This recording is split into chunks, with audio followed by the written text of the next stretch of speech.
associados da Abraid, mas também todos os outros convidados aí para esse nosso primeiro webinar do ano aqui da Abraid, já com um parceiro importante aí, bem representativo no setor financeiro, bancário, de investimentos, de câmbio, de recuperação tributária, que é a XP e a Estrada e os seus demais parceiros. Eu quero, então, dar boas-vindas a todos, dizer um bom dia. Eu sou o Bruno Boldrin Bezerra, diretor executivo aqui da Abraid.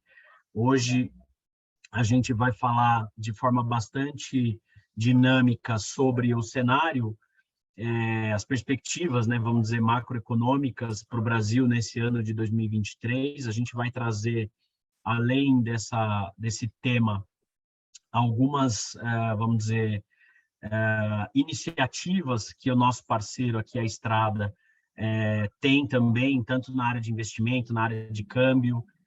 A gente vem conversando já desde o ano passado e como a Abraid possui aí uma quantidade de empresas importadoras, exportadoras, fabricantes, distribuidores, a gente entende que esse tipo de conteúdo e esse tipo de serviço é bastante útil para todos os associados. Então, para conduzir hoje aqui comigo, eu estou com o Marcelo Uva, que é da Estrada. Ele vai dividir comigo essa abertura, vai contar um pouquinho para vocês quem está aqui, né, Marcelo? Acho que melhor do que eu, é você contando aí o pessoal que está por aqui, um pouquinho de do que vocês fazem, um pouco da dinâmica, e aí depois, na sequência, a gente passa para o Fernando, que também já está aqui com a gente, para falar um pouco de perspectivas. Só para dar a agenda para todos vocês, a ideia é que a gente faça essa breve abertura até às 10h10, depois, na sequência, o Fernando vai trazer aí as perspectivas macroeconômicas para o país nesse ano, né? O ano começou já quente aí, com uma discussão bastante, eu diria, bastante ativa em torno da questão de juros, inflação, etc. Então, está todo mundo curioso para saber o que vai acontecer. E, na sequência, depois do Fernando, a gente vai passando aí para os outros parceiros aí que vão estar conosco para falar um pouquinho, cada um de uma área diferente. E aí, no final, eu falo especificamente pela Abraid, um pouco do que a gente tem observado de perspectivas mais focadas no nosso setor, obviamente que com esse contexto também do ponto de vista econômico, tá bom? Então, eu vou passar para o Marcelo. Marcelo, bem-vindo. Muito obrigado pela confiança na Abraid, pela parceria nesse webinar, e a palavra é sua. Bom dia a todos. Muito obrigado aí pela oportunidade de estar com vocês aqui nesse webinar.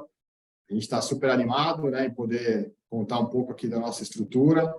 A gente sabe o quanto que a parte de investimentos é importante para qualquer business, né, qualquer negócio. Você não pode deixar de lado as questões financeiras. Então, a gente, dentro da nossa estrutura, né, da XP, a gente consegue atender. A XP, na verdade, né, só contando um pouco da minha história, né? Então, eu sou sócio fundador da Estrada. A Estrada é um escritório credenciado, a XP Investimentos. Eu trabalho com a XP há mais de 15 anos. Então, quando a XP começou em São Paulo, lá em 2006, começou com 4 pessoas, eu era uma dessas 4. Então, acompanhei de perto toda essa evolução da XP. A Estrada é um escritório que está na parte de assessoria, né? A XP hoje é uma empresa muito grande, são quase 4 milhões de clientes ativos, quase 1 trilhão de custódia de clientes, tem operações no Brasil inteiro, tem a parte internacional que vem crescendo bastante, né? Ainda mais considerando todas essas questões políticas, né, e macroeconômicas que a gente vem vivendo. Então, a XP ela realmente despontou como uma empresa que revolucionou a maneira do brasileiro investir, principalmente na pessoa física, durante os últimos anos, e na pessoa jurídica, a XP vem crescendo bastante também, excelentes profissionais. A XP tem o banco, né, o Banco XP, com uma série de segmentos ali que vem ajudando na parte de crédito, de câmbio, desconto de recebíveis, enfim, derivativos. Tem uma série de funcionalidades que a gente pode oferecer. Então, nas conversas que a gente teve com o Bruno no final do ano passado, a gente entendeu que dentro da Abraid a gente poderia trazer soluções para trazer valor, né, pessoal? Então, acho que o grande objetivo da gente estar aqui hoje é tentar mostrar para vocês o quanto que a gente consegue trazer de coisas especiais tanto na gestão do caixa das empresas, nas importações, nas exportações, trabalhar os melhores investimentos, considerando as questões tributárias, né? Então, acho que isso é super importante. Então, a gente vai estar à disposição aqui para conversar com todos vocês. Nosso trabalho, o foco principal vai ser empresas, mas, além disso, a gente trabalha muito com pessoa física, a gente tem uma plataforma de fundos super completa, a gente tem a nossa parte offshore também. Enfim, o ecossistema XP é um ecossistema super completo.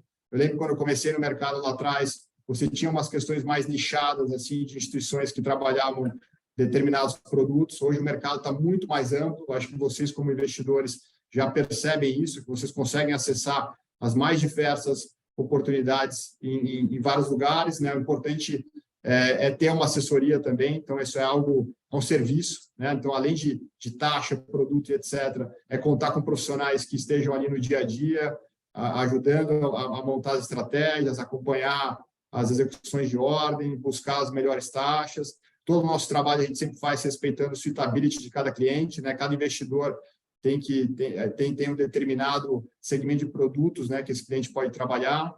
Enfim, então nosso trabalho é um trabalho bem amplo. A gente vai estar à disposição aqui para conversar com todos vocês. O cenário econômico, né, antes de passar a bola para o Fernando Tavares, vem mudando bastante. O Brasil é um país que as coisas mudam rápido, né? Se a gente lembrar, em abril de 2021, a gente estava com uma Selic de 2%, a gente está agora com uma Selic de quase 14%, com muitas incertezas, né, do que isso vai acontecer para frente. Vou deixar essa pergunta fácil para o Tavares tentar responder aí para a gente, se o juros sobe mais, se o juros cai. A gente tem um cenário de inflação muito mais alto, né, de se pegar nos últimos 3 anos para cá, a gente teve uma inflação mudando muito, né? A gente até teve em 2020 e 2021 juros reais negativos, então aquele dinheiro de caixa das empresas rodando abaixo da inflação. Isso nunca tinha acontecido desde o Plano Real, lá de 94 para cá. Agora não, agora a gente está com juros real super alto, né? Se você pegar a inflação nos últimos 12 meses contra a Selic, você vê que a gente tem um juros alto, talvez o mais alto do mundo nesse momento. Enfim, então a mensagem que eu passo é que, além de cuidar do business, cuidar da parte comercial de vocês, etc., cuidar do caixa, buscar melhor assessoria, buscar a melhor estratégia, isso faz a empresa ficar mais saudável, faz a empresa ter mais fôlego para investimentos, contratações e etc. Então, sem me alongar muito, era essa a mensagem que eu queria passar. Vou passar a bola aqui para o nosso diretor do Private, Fernando Tavares, ele é responsável pela...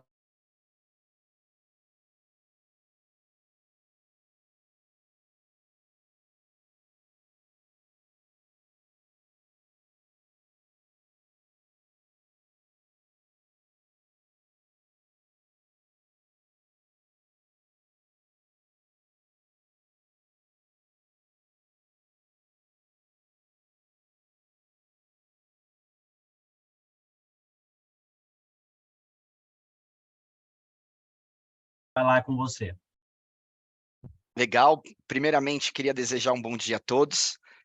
Agradecer pelo convite, um prazer enorme estar aqui com vocês e poder contar um pouco do que a gente tem acompanhado aqui da mesa de investimentos, o que a gente tem monitorado, o que a gente está achando desse cenário com tanta informação.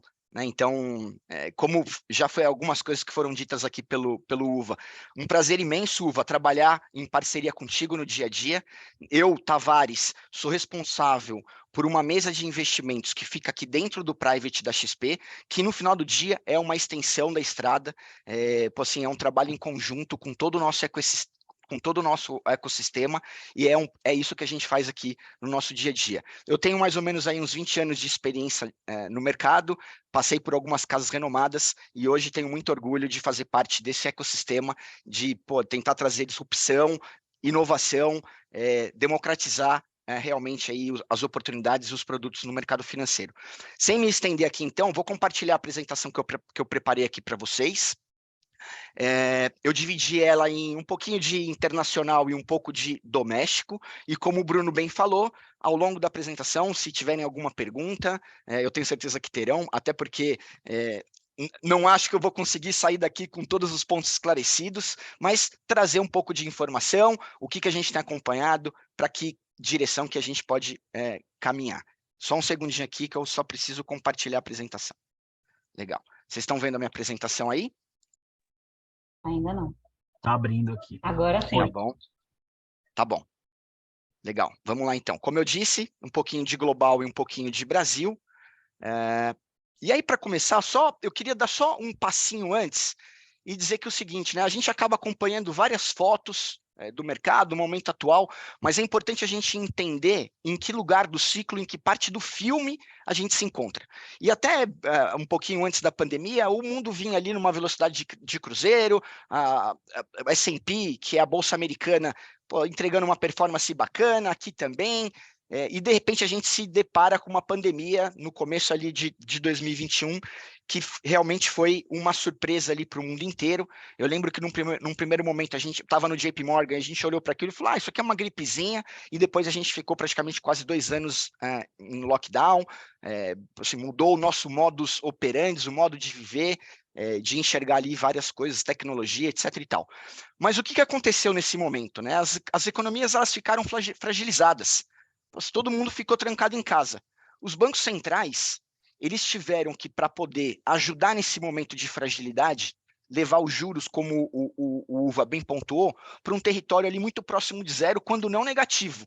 Além da injeção de dinheiro que se foi colocada. Auxílio emergencial, auxílio vacina, tiveram o Fed, o Banco Central Americano, colocando tri e tris de dólares na economia para tentar fazer com que as coisas saíssem do buraco. E, de fato, isso aconteceu. As economias se recuperaram, a gente viu o processo de vacinação acontecendo, só que com isso veio a inflação. Muito dinheiro, juros muito baixos, o resultado era esperado, né? E hoje, o momento atual é um momento onde o mundo inteiro, depois de sair da pandemia com o processo de vacinação, começa a tentar trazer essa inflação de volta para os patamares ideais, né? E quando a gente acompanha esse processo de recessão americana, de tentar trazer ali os juros para um patamar que seja mais restritivo, você tem uma cadeia de coisas que precisam acontecer, tá? E aqui esse slide, que a gente chama ele de Hope Framework, ele quer dizer exatamente isso. Então tem alguns indicadores como Housing Starts, que é o setor imobiliário, ISM New Orders, que é um índice de compra dos gerentes de compra da indústria, a parte de lucro das empresas, a parte de emprego, que a gente tem que começar que a gente acompanha e precisa ver essas coisas realmente desacelerando para, obviamente, a inflação ter o efeito desejado ali com juros um pouco mais altos. Então, aqui, vamos dar uma acompanhada em cada um desses índices, desses termômetros, para a gente ver como que as coisas se encontram. O primeiro dele, no caso H, do Hope, aqui US Housing Starts, construção de novas casas, a gente vê aqui, como vocês podem notar, mês passado a gente tinha uma queda de aproximadamente 20% e hoje a gente tem uma queda de 23%. O que significa isso? Que o setor imobiliário americano, que é um setor muito sensível a juros, ele já começou a sofrer, já está sofrendo. Pô, legal. Isso aqui é um sinal que vai em favor de uma inflação menor, né? O juros está surtindo efeito. Então, o primeiro checkpoint, housing, que é o H, check. Só que, pô, legal. Parece que caminha na direção que a gente esperava. Quando a gente olha para esse ISM de Manufacturing New Orders, que nada mais é do que um índice que mede as compras feitas pelos gerentes das indústrias. Estão comprando mais insumo, estão comprando menos insumo. Esse aqui a gente vê uma queda aí já acentuada até por um período de tempo maior. Legal. New orders, compras, checked. Esse indicador ele vai na mesma direção que a gente espera, que é trazer a inflação de volta para os patamares desejados ali, o target, né? O nível que o mercado busca, que os bancos centrais têm como referência. Quando a gente olha para lucro, tá? Aqui esse gráfico, quando a gente tirou a foto, o S&P ele tinha reportado, 250 empresas já haviam reportado das 500, né, do S&P 500. E aqui a gente vê que o lucro ele já caiu 3,5%. Muito impactado pelo setor de comunicação, muito impactado pelo setor financeiro, muito impactado pelo setor de tecnologia. Esses setores eles já mostraram essa queda. Se não fosse o setor de energia, que vai numa contramão, a gente poderia ter um resultado de lucro ainda pior. Mas também a gente checa aqui, olhando para o movimento do lucro das empresas, vindo numa direção menor. Agora aqui tem um bastante interessante, que é o desemprego. Né? Quando a gente olha para o gráfico aqui, primeiro, o payroll, que é o gráfico da esquerda, a gente viu uma geração de 517 mil postos de trabalho em janeiro. Menor índice de desemprego nos Estados Unidos nos últimos 50 anos. Isso aqui não vem na direção. Na verdade, não é nem que ele não vem na direção, ele está na direção contrária. Então, isso aqui é um ponto de atenção.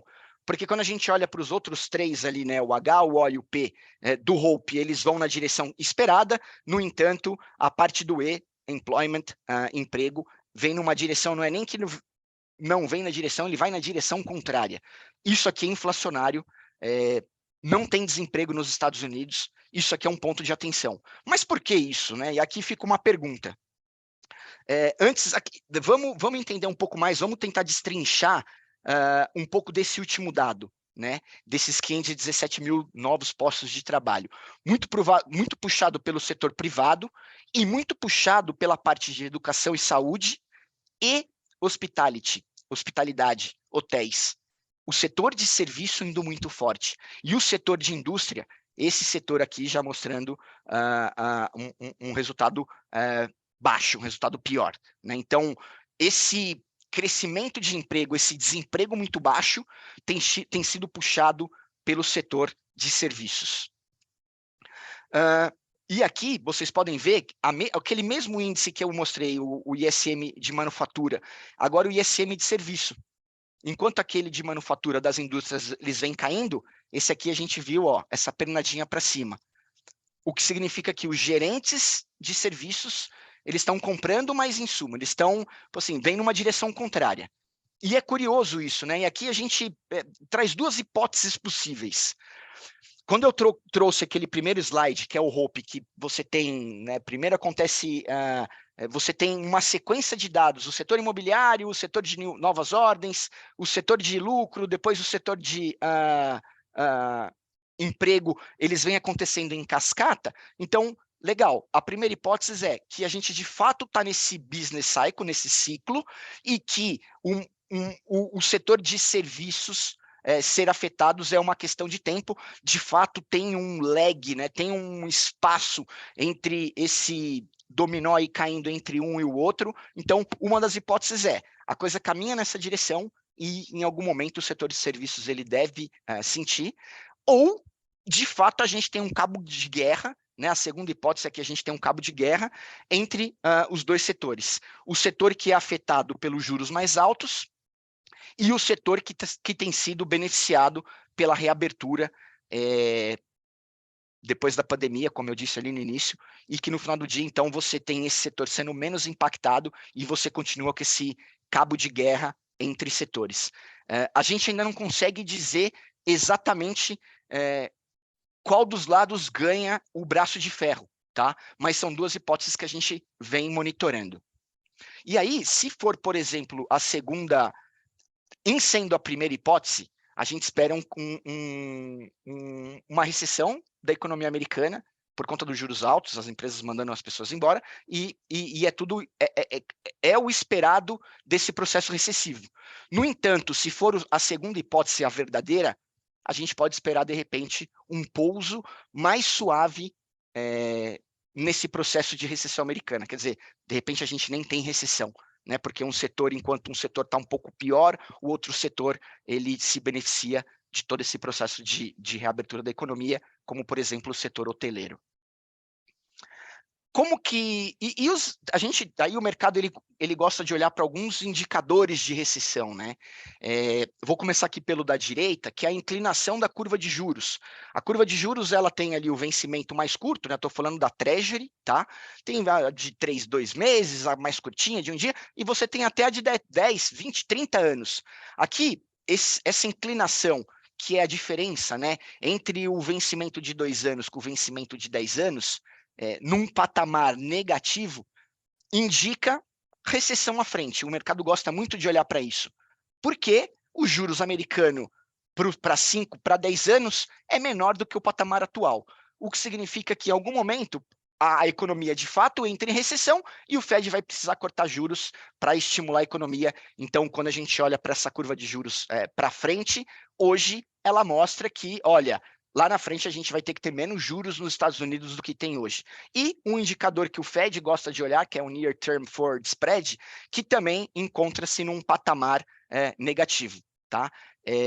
Então, esses indicadores, olhando simplesmente para eles, a gente tem certeza de que o setor de serviços vai ser impactado em algum momento e de que a recessão é só uma questão de tempo. Mas qual a visão do Fed, pessoal, para tudo isso? E aí aqui a gente trouxe algumas falas que, assim, para a gente ficaram, que são pontos importantes, né? O primeiro deles é que o Fed, esse processo de subida de juros, para tentar fazer um paralelo, é como se fosse o seguinte, né? Um paciente que pega ali uma pneumonia, por exemplo, e o médico tem que entrar com antibiótico. E ele prescreve 15 dias de antibiótico. Ali pelo 7º, 8º dia, o paciente ele já começa a se sentir bem. No entanto, você não pode parar com o tratamento do antibiótico no meio do caminho, quando você começa a dar sinais de melhora, porque se você para no meio do caminho e não termina o tratamento, você pode ter a pneumonia voltando, e muito pior, e com o antibiótico que você vinha dando, fazendo menos efeito. Então, você tem que ir com esse processo até o fim, tá? E aí eles trazem aqui um pouco da história dos anos 70. Nos anos 70, o processo inflacionário, quando deu alguns sinais de melhora, eles pararam com o processo e a coisa degringolou, e eu acho que aqui é claro que esse erro eles não querem cometer. Enquanto os sinais não forem claros de que a inflação voltou para o lugar, que o desemprego mostrou sinais de desaceleração, o Fed ele não termina com esse processo de subida de juros ou segurando os juros num patamar elevado por mais tempo. Uma outra coisa importante aqui é que na última ata eles mencionam couple of more rates hikes, aqui a gente entende como sendo pelo menos 2, né, mais do que uma, e no final das contas um pouco do que eu falei, que não vamos esperar corte de juros da economia americana enquanto de fato as coisas não estiverem nos lugares corretos. Oi? Não sei se foi alguma dúvida que alguém estava com o microfone aberto. Vou dar sequência aqui. Então, está muito claro para a gente que o Fed, apesar de... o discurso do Fed e os pontos que o Fed olha é hawkish, assim, é duro. Eles querem ver a economia de volta ali, inflação, emprego, de fato tudo acontecendo, a recessão, para que o processo desse remédio ou tratamento ele finalize. Tá? Agora, interessante... quando a gente olha aqui para essa comparação, né? Enquanto o Fed está subindo juros, que é a linha marrom, para tentar de fato conter a economia, trazer a bolsa para baixo, fortalecimento do dólar, as coisas elas vieram numa direção contrária. Quando a gente olha para essas condições financeiras amplas, que é os juros, é o câmbio, é a bolsa, eles vêm numa direção contrária, né? A bolsa subiu, a Treasury de 10 anos caiu e o dólar enfraqueceu em relação ao mundo, né? É curioso. E aqui a gente meio que, esse ponto aqui, a gente meio que, vamos dizer, linka isso com as frases, elas são duras do Fed. No entanto, a fala, eles acabam dando ali alguma escorregada hora ou outra, em algum discurso, em alguma entrevista, em alguma reunião, e que faz com que o mercado olhe para aquilo e fale, não, mas, assim, a bolsa é para cima e a coisa vai meio que numa direção contrária, tá? Trazendo aqui um pouco de Europa. Europa, a situação é a mesma, gente. O mundo está nessa situação de tentar conter a inflação. A gente sabe o quão danoso é a inflação para a população do mundo em geral, né? Corrói nosso poder de compra.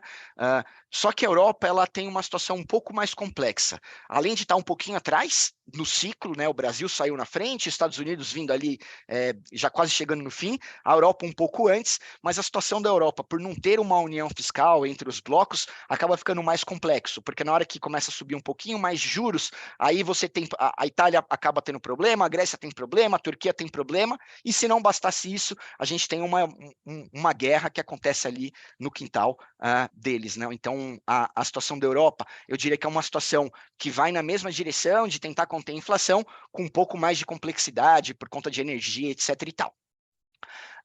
E também, aí indo para a Ásia, o processo de reabertura da China, né? Que quando você fala, Tavares, legal, parece que as coisas estão caminhando numa direção desinflacionária, mas quando você vê uma China reabrindo, isso joga contra, né? A China vai tentar estimular crescimento e o processo da China, o processo de reabertura da China, ele bota uma pressãozinha a mais no processo de desinflação que o mundo inteiro está tentando conter. Tá? E a China sempre também tem uma complexidade grande de entendimento. Agora, o que tem muito no radar é o que o pessoal fala, é a reabertura, mas o quanto que isso pode realmente atrapalhar a inflação ainda é difícil de medir. E balão chinês ali, ou um OVNI chinês sobrevoando ali um lado ou outro, também trazendo algum tipo de incerteza ou algum tipo de risco político ali das grandes economias. Passando aqui para o Brasil, pessoal, a gente inicia agora janeiro com um novo governo e muito barulho, né, do lado político. A gente já está acostumado, no governo anterior isso também não foi novidade.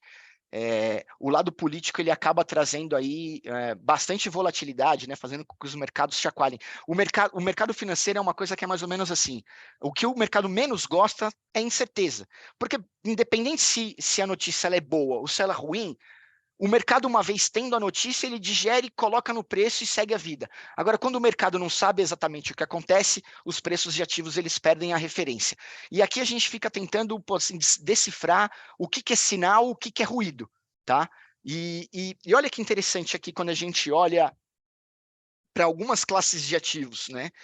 Aqui do lado esquerdo é o dólar, tá? Na linha azulzinha escura, um pouco da Treasury e um pouco da nossa Selic, né? Todas elas subindo juros. Como eu falei, o Banco Central aqui começou o processo de subida de juros um pouco antes, vindo lá dos 2 para 13,75, o Fed saindo de 0 para quase 5, o câmbio, obviamente, o diferencial de juros é muito atrativo, isso tem feito com que o dinheiro do gringo ele acaba vindo para o Brasil, né? Fortalecendo o real. O DXY, que é uma cesta de moedas contra o dólar, depreciando. Agora, o movimento do câmbio, a gente teve dois fatores. Os fatores locais, vindo aí das falas dos nossos políticos, eles ajudam o câmbio a ir para 5,20, 5,25, 5,27, enquanto os fatores globais, eles têm ajudado uma apreciação do câmbio, né? O real ficando mais forte. Né? Se fosse só pelo internacional, commodities forte, diferencial de juros, os Estados Unidos enfraquecendo em relação ao mundo, moeda, a gente deveria ter um real apreciando, tá? Então, olha que interessante como os fatores locais eles impactam, mesmo com o mundo ajudando. Isso também é verdade aqui quando a gente tenta comparar, separei aqui, né, no Ibovespa. Se a gente pega Vale e CSN, destoaram para o lado positivo, enquanto lojas Renner e Bradesco acabam vindo aqui para o lado negativo. Mas quando a gente olha para as bolsas globais, Europa, Estados Unidos, a gente vê que as bolsas elas vêm numa direção positiva. Então, mesma coisa, os fatores locais eles não ajudam tanto, enquanto tem um vento a favor batendo aí do lado global. Voltei aqui para a página anterior. E quando a gente olha para juros, a gente acha que juros, no final do dia, a melhor comparação acaba sendo o nosso próprio histórico de juros aqui dos últimos meses. Então, quando a gente olha para a inflação implícita ela está em níveis aí bastante altos, né, maior do que um pouquinho antes das eleições. Isso aqui é muito por conta do ruído, por conta do que acontece com a nossa meta de inflação. Ontem o Roberto Campos Neto participou do Roda Viva, para quem teve oportunidade de ver, foi uma entrevista bem bacana, porque para quem também foi falado ali no início, né, a gente tem acompanhado um desejo do governo ou das entidades de, vamos mexer aqui na meta de inflação, mas mexer nesse processo no meio do caminho, ou ainda mais no momento onde a meta está ali um pouquinho para cima, né, os números estão um pouquinho para cima, poderia ser um tiro no pé. Foi um pouco do que o Campos Neto trouxe ontem na entrevista. Um juros real na casa dos 6,5, também aí um juros bastante alto, bem mencionado pelo UVA, e olhando para a curva nominal, quando a gente olha para dezembro 22, que é a curva cinza, voltou aqui a incorporar um prêmio de risco bastante grande, e aqui eu diria que é por conta da incerteza fiscal, né? Qual que é o novo arcabouço, o que de fato a gente traz aqui de reforma estrutural para o país. Aqui fica claro para a gente que o Brasil não é uma ilha, né? O mundo impactou nos nossos números recentemente, acho que é um combinado das duas coisas, e a gente tem que, obviamente, acompanhar se o mundo entra em recessão, se o pouso ele é menos leve, se o pouso ele é mais complicado ali dos Estados Unidos, se a China não reabre com tanta força. Quer dizer, se esse vento a favor que a gente tem de mundo batendo, ele bate menos forte, o que acontece com o Brasil com todas as incertezas do lado local? A gente precisa ter a solução desses pontos sendo resolvidos. E no final, assim, a política monetária e a fiscal, elas são linkadas, né? Elas não são sozinhas. As coisas precisam andar em harmonia. Quais serão as nossas metas de inflação para os próximos anos? Quem será o nosso diretor de política monetária? Quem que é o novo presidente do Banco Central? A independência se mantém? Então, essas coisas precisam continuar acontecendo, né? A gente precisa ter independência, o Banco Central precisa poder fazer o trabalho dele. Se a gente começar a ver interferência, querer fazer gol de mão, mudar a meta de lugar para poder atingir, assim, isso são coisas que o mercado de fato não gosta, e a gente pode ver aqui um prêmio de risco maior ainda sendo incorporado nas classes de ativos.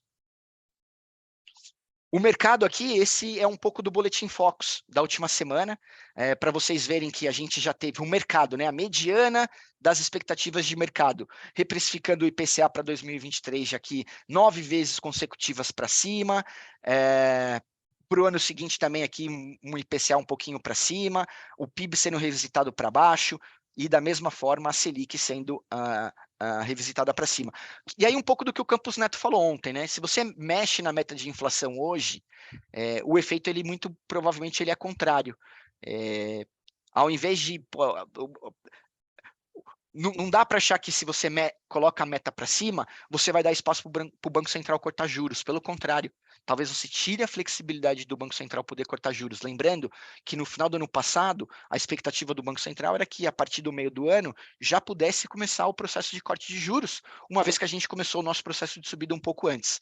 Mas na hora que você traz todas as incertezas para a mesa, esse processo ele é empurrado para frente, que é um pouco do que o mercado tem feito aqui, tanto para IPCA quanto para Selic.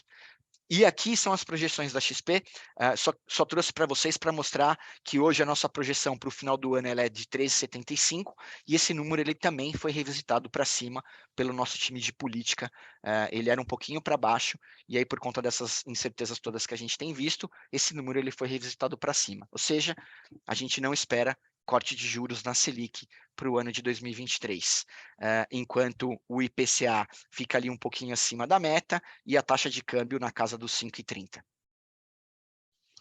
Esse processo, pessoal, ele tem que, como eu disse, ele funciona melhor se for orquestrado. Cabo de guerra nunca é bom para ninguém, né? Um falando quem que é esse sujeito, quem que é esse cidadão, o outro tentando ali trazendo uma ata ou, quer dizer, troca de farpa não vai levar a gente para lugar nenhum. Eles precisam sentar, se alinhar e, de repente, a gente pode ver uma mudança na meta de inflação, mas que isso precisa ser um aprimoramento, né? De repente mudar para uma média móvel, uma banda mais inteligente, mas que seja um aprimoramento e não um gol de mão, que foi muito do que o Roberto Campos Neto trouxe ontem na Roda Viva. Aqui a gente tem 3 caminhos se as reformas elas forem feitas, a gente tem um caminho de, de endividamento do governo, né, bruto, em relação ao PIB. Ele pode ir numa direção que é muito benéfica, se a gente não tem a reforma, se a gente resolve só querer sair gastando sem uma contrapartida, a gente pode ir numa direção de crise, em direção à Venezuela, que não é o que a gente torce e espera, mas que a gente tem caminhos aqui que a gente pode querer seguir, e esses caminhos, eles dependem, obviamente, desses pontos se concretizarem, né? Qual que é o novo arcabouço fiscal e se é adequado, a definição do déficit fiscal para esse ano, menos ruído político e um eventual impacto positivo da reforma tributária. Isso tudo poderia culminar realmente no corte de juros que a gente tanto espera, né? Juros a 13,75 acaba não sendo bom para o mercado financeiro, acaba não sendo bom para o empresário, acaba não sendo bom para ninguém, né? Para o consumidor, para o empresário que precisa de um crédito, tudo fica muito caro, né? Então, se as coisas forem feitas com um viés de, vamos fazer o que precisa ser feito para o Brasil estruturalmente poder crescer, poder ter uma taxa de juros real menor, uma taxa nominal menor, uma inflação controlada, seria muito positivo, mas aqui tem uma interrogação também bem grande, a gente ainda também não tem as respostas para esses pontos todos, importante acompanhar. Dito tudo isso, para finalizar aqui a minha parte, eu diria que, como eu disse no início, né, o mercado financeiro é uma lição de humildade a todo momento, por mais que você acompanhe um indicador, uma empresa, acaba sempre vindo ali uma pandemia, uma crise financeira, um balanço de uma empresa que, pô, meio estranho e que o mercado não espera. Mas né, a gente tem inflação no mundo inteiro ainda que ainda está longe de ser resolvida, China reabrindo, guerra na Europa, juros altos, um monte de incerteza aqui do lado político, e aí isso tudo faz com que a gente tenha uma postura cautelosa nos nossos portfólios. A gente tem privilegiado bastante a renda fixa, inflação e pós-fixada, com liquidez, créditos bons. A exposição de risco ainda fica condicionada à melhora dos fundamentos. Toda vez que a gente quer fazer uma aposta ali com um pouco mais de risco, a gente nunca deixa de pensar na proteção. A classe de multimercado, a diversificação, acaba sendo uma classe interessante nesse momento de incerteza. Aqui eles têm uma agilidade muito grande e, obviamente, como eu disse aqui um pouco no primeiro ponto, de privilegiar boas empresas resilientes, empresas que sejam as melhores nos seus setores, porque são essas que chegarão ali no final da corrida. A gente ainda não incentiva e não, apesar dos preços atraentes, né, do valuation das empresas em níveis atrativos, a gente ainda não acha que é o momento de, pô, vamos com tudo para o risco. A cautela ainda tem baseado as nossas decisões, e era um pouco disso, pessoal, que eu tentei correr aqui e trazer para vocês um resuminho do que a gente tem acompanhado, um resuminho do que a gente tem feito. Sigo à disposição para fazer conversas individuais, analisar o portfólio de vocês, e sigo aqui no call também, caso tenha alguma dúvida, alguma pergunta que eu possa explorar um pouco melhor, em função do tempo ali dos outros participantes. Eu entendo que eu cheguei aqui no meu final. Legal, Tavares, muito obrigado. Acho que deu para fazer uma boa introdução aí e deixar a discussão para o final, né? Acho que a gente aqui tem bastante, como eu falei, associado que tem operação de importação, pessoal que faz também distribuição, fabricação, importa matéria-prima, enfim, de alguma forma, essas informações que você trouxe são muito importantes para dar uma visibilidade aí do futuro, que sempre é imprevisível, de certa forma, né? Os fundamentos para a previsão são os mais sólidos possíveis, mas a gente sabe que o futuro sempre é relativamente imprevisível.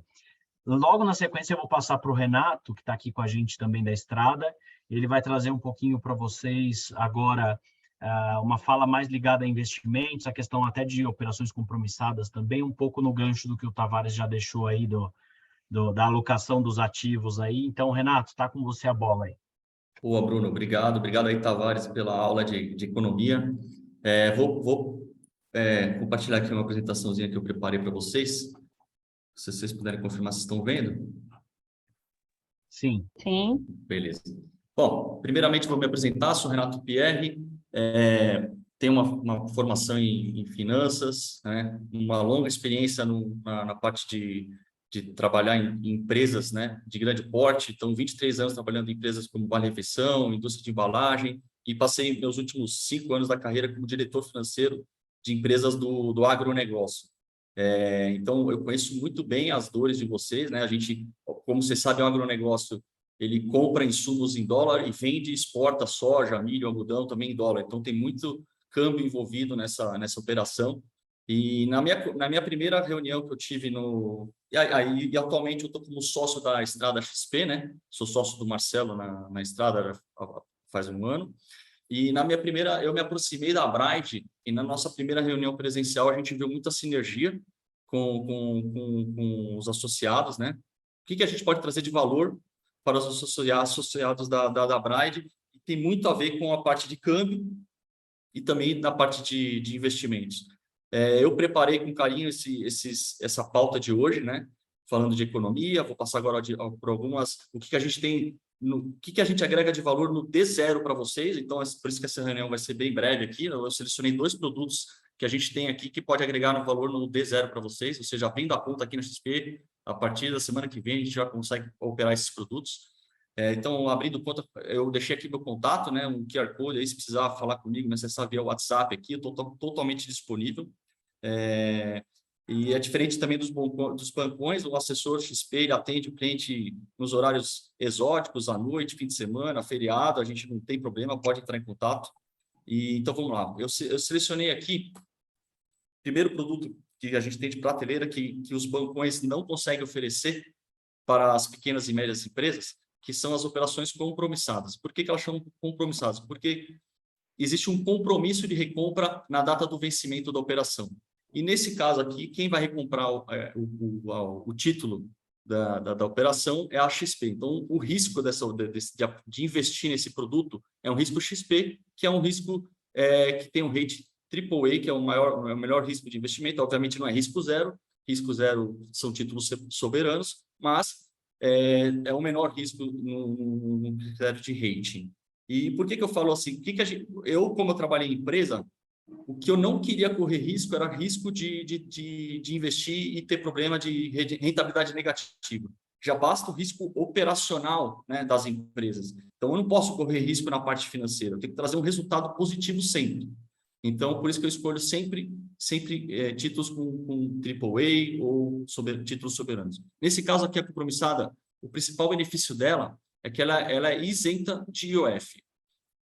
Então, eu botei uma tabelinha aqui para vocês terem uma ideia de qual que é o percentual do IOF desde o primeiro dia até o 30º dia. Então, começa no primeiro dia, 96% do que você consegue de rentabilidade numa aplicação vai embora pelo IOF. E assim vai. Então, o percentual é muito alto nos primeiros 10 dias úteis aí do mês. E o que eu tinha notado também quando eu trabalhava na parte financeira é que o meu time, operação, né, o cara que está no contas a pagar, no PCP, quando tem uma entrada de recurso, entrou 1 milhão no caixa hoje, e eu já sei que eu vou gastar esse 1 milhão daqui nos próximos 3, 4 dias. Aquela pessoa que está lá no operacional, ele tem preguiça de fazer essa aplicação. Vou aplicar para depois resgatar. Puta, não dá para deixar esse dinheiro no caixa. Eu falava, gente, dinheiro no caixa é dinheiro jogado no lixo. Não dá para deixar dinheiro passar. Porque é aquele trabalho de formiguinha. De grão em grão, quando você vai somar isso ao longo do ano, deixamos 100 mil reais na mesa, 150 mil, 200 mil, depende do volume das aplicações financeiras. Então, o que eu definia? Uma política de caixa mínimo. No caso, 50 mil reais. Eu aceito que vocês deixem parado na conta até 50 mil reais. Isso varia de acordo com cada empresa, tá? Tamanho de empresa. Mas eu topava 50 mil. Acima disso, eu começava a penalizar eles. Aí eu criava um modelo de metas, né, para individuais. Ou seja, deixou dinheiro na mesa, vai ser ponto negativo na sua meta no final do ano. E aí, com isso, eu consegui, né, trazer resultado, receita financeira para a empresa, que é lucro líquido na última linha. É um dinheiro que você não vê, e que você pode ganhar e pagar outras contas, contratar gente, gastar esse dinheiro com outras coisas. Então, o diferencial da XP é que a aplicação mínima aqui na operação compromissada é 50 mil reais. Eu trabalhava em médias e grandes empresas. Eu tinha acesso à compromissada, porém, os lastros eram bem escassos. Então, se ligava no banco, o cara não tem compromissada, não, hoje não tem. E eu sei que pequenas e médias empresas nem têm acesso a esse tipo de aplicação. Então, esse é um diferencial da XP, ela conseguiu democratizar esse tipo de operação para qualquer porte de empresa.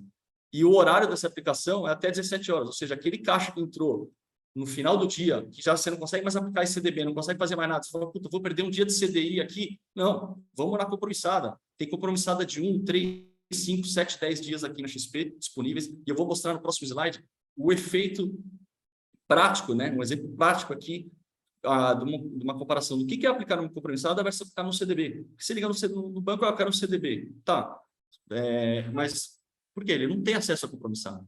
Eu peguei aqui um exemplo de um valor de R$1 milhão, comparando uma taxa de CDB de 100% do CDI, com liquidez diária, e a taxa da compromissada 60% do CDI. Aí eu coloquei nas colunas ali o cálculo em reais de cada um do tipo das aplicações. Então, se o cara deixou o dinheiro parado na conta, é a primeira coluna que ele vai ter de rendimento, que é aquela conta remunerada que não paga praticamente nada, zero. A segunda coluna é o 100% do CDI. E a terceira coluna é o que é o resultado da compromissada. E a última coluna é o percentual do CDI da compromissada versus o CDB. Então, olha que incrível. Por exemplo, vamos pegar como exemplo aqui o 5º dia útil do mês. O cara que aplicou R$1 milhão na compromissada, ele vai ter um rendimento de 200% do CDI. Apesar da compromissada falar lá 60% do CDI, o cara achar que esse percentual é pouco, mas na hora que você coloca o efeito do imposto aqui do IOF, a isenção do IOF, a proporção do CDI é 200, é 1.000, é 800% do CDI. E eu passei uma linha aqui no 11º dia, que é a partir do 11º dia, nessas condições aqui de taxas e de mercado, o CDB passa a recuperar a vantagem dele. Então, por isso que a compromissada aqui na XP ela tem esse período de 1 até 10 dias, que é para ficar na otimização do produto, tá? Então, e dá para ver também o dinheiro em reais, né? Você vai economizar R$1.000, você vai ganhar numa aplicação e vai ganhar em poucos dias. Por que não fazer, né? O bom administrador de caixa é aquele que consegue otimizar ao máximo aquilo que está ao seu alcance. Outro produto que eu selecionei, que aí voltando agora para os tradicionais CDBs, eu coloquei 2 tabelas aqui. A tabela de cima seriam os diferentes emissores de CDB que nós temos aqui na XP. A XP também tem esse outro diferencial, que é uma plataforma aberta, ou seja, diferentes emissores conseguem colocar os seus títulos aqui à disposição de investimento. Então, a gente tem uma gama aqui você consegue disputar taxa entre eles, né? E, obviamente, eu selecionei aqui, eu peguei 10 emissores, mas todos eles são o mesmo rating da XP, AAA, e nas colunas são o prazo, ou seja, o que eu consigo fazer de aplicação? Diário, 60, 90, 180, 360 e 730 dias. E essa tabela também ela tem uma sensibilidade de cor, ou seja, quanto mais verde escuro, melhor é a taxa, para facilitar aqui a visualização. E eu circulei em vermelho duas taxas aqui, que eu também gostaria de ressaltar, que às vezes aquela pessoa que está ali gerindo caixa da empresa, e quando ele cota no banco, tem uma aplicação aqui, 103% liquidez diária e 101,5% a 180 dias. A pessoa fala, poxa, mas para que eu vou aplicar uma taxa menor? Não, eu quero 103 diária. Aí vem o papel do assessor, né? O cara do banco, o gerente do banco, às vezes não vai passar esse feedback para o gestor. Mas eu criei aqui uma tabela embaixo que mostra a tabela líquida de imposto de renda, porque o imposto de renda ele vai diminuindo ao longo do tempo. Então, quanto mais eu consigo alongar o prazo da minha aplicação, menos imposto de renda eu vou ter. E menos imposto de renda, obviamente, o resultado líquido para mim vai ser melhor. Então, é muito importante as empresas terem um gerenciamento de caixa, ou seja, conseguir fazer uma projeção de fluxo de caixa. Para quê? Para conseguir alongar o máximo que der aquele caixa que ela não vai usar durante 90 dias, 180, 300 dias. Não tem por que deixar aquele dinheiro no liquidez diária.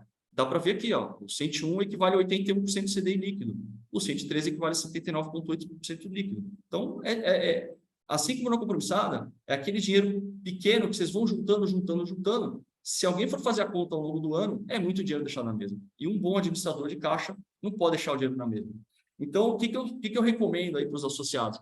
Cara, tem uma projeção de fluxo de caixa anual, mensal, e uma projeção para os próximos 30 dias diário.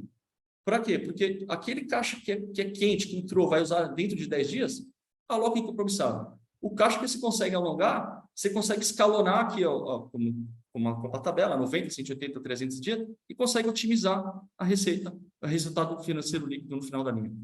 Então, esses são os 2 produtos que eu selecionei aqui para esse webinar, que eu acredito que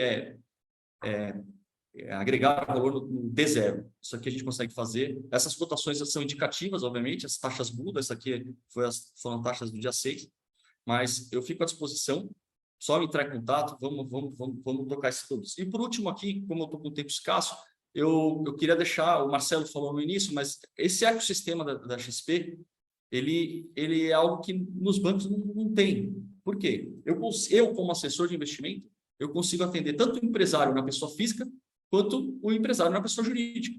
E com diversos produtos. Esses que estão em amarelo aqui, ó, investimentos, câmbio, recuperação tributária, foi o que eu selecionei para esse webinar, que é o que a gente tem, acho que, mais fácil para vocês acessarem mais rápido. Mas inúmeros outros produtos nós temos aqui, como crédito, plano de saúde, mercado de capitais, fundos inclusive, seguros. Por exemplo, essa caixinha de seguros, ele quebra em seguro garantia, seguro de vidas, tem N seguros. E o cara que também, na pessoa física, quer fazer um consórcio, um financiamento imobiliário, seja, investimento internacional, é muito amplo. E eu consigo dar esse atendimento através de uma única pessoa, que você também não consegue nos bancos, né? Cada segmento do banco você vai falar com um gerente diferente, e o PF você fala com um gerente, o PJ é outro gerente. Eu passei por isso, sofri muito com esse tipo de relacionamento com o banco. Você tem vários interlocutores do banco e você quer unir tudo aquilo em prol da sua empresa. E era muito difícil isso, principalmente nos bancos. Nós temos poucos bancos, né, praticamente hoje no Brasil. Então, a XP veio para quebrar esse paradigma.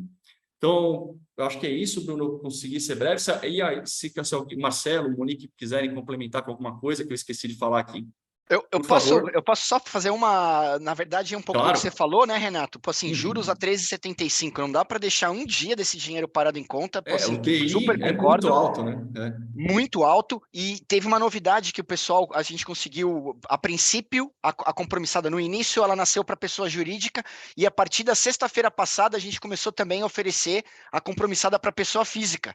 Então, pô, é mais um produto, é mais uma estratégia que a gente vem aí trazendo, democratizando, dando acesso, de fato, esse tipo de estratégia, oportunidade, é muito difícil de se encontrar para tickets pequenos no mercado, e é mais uma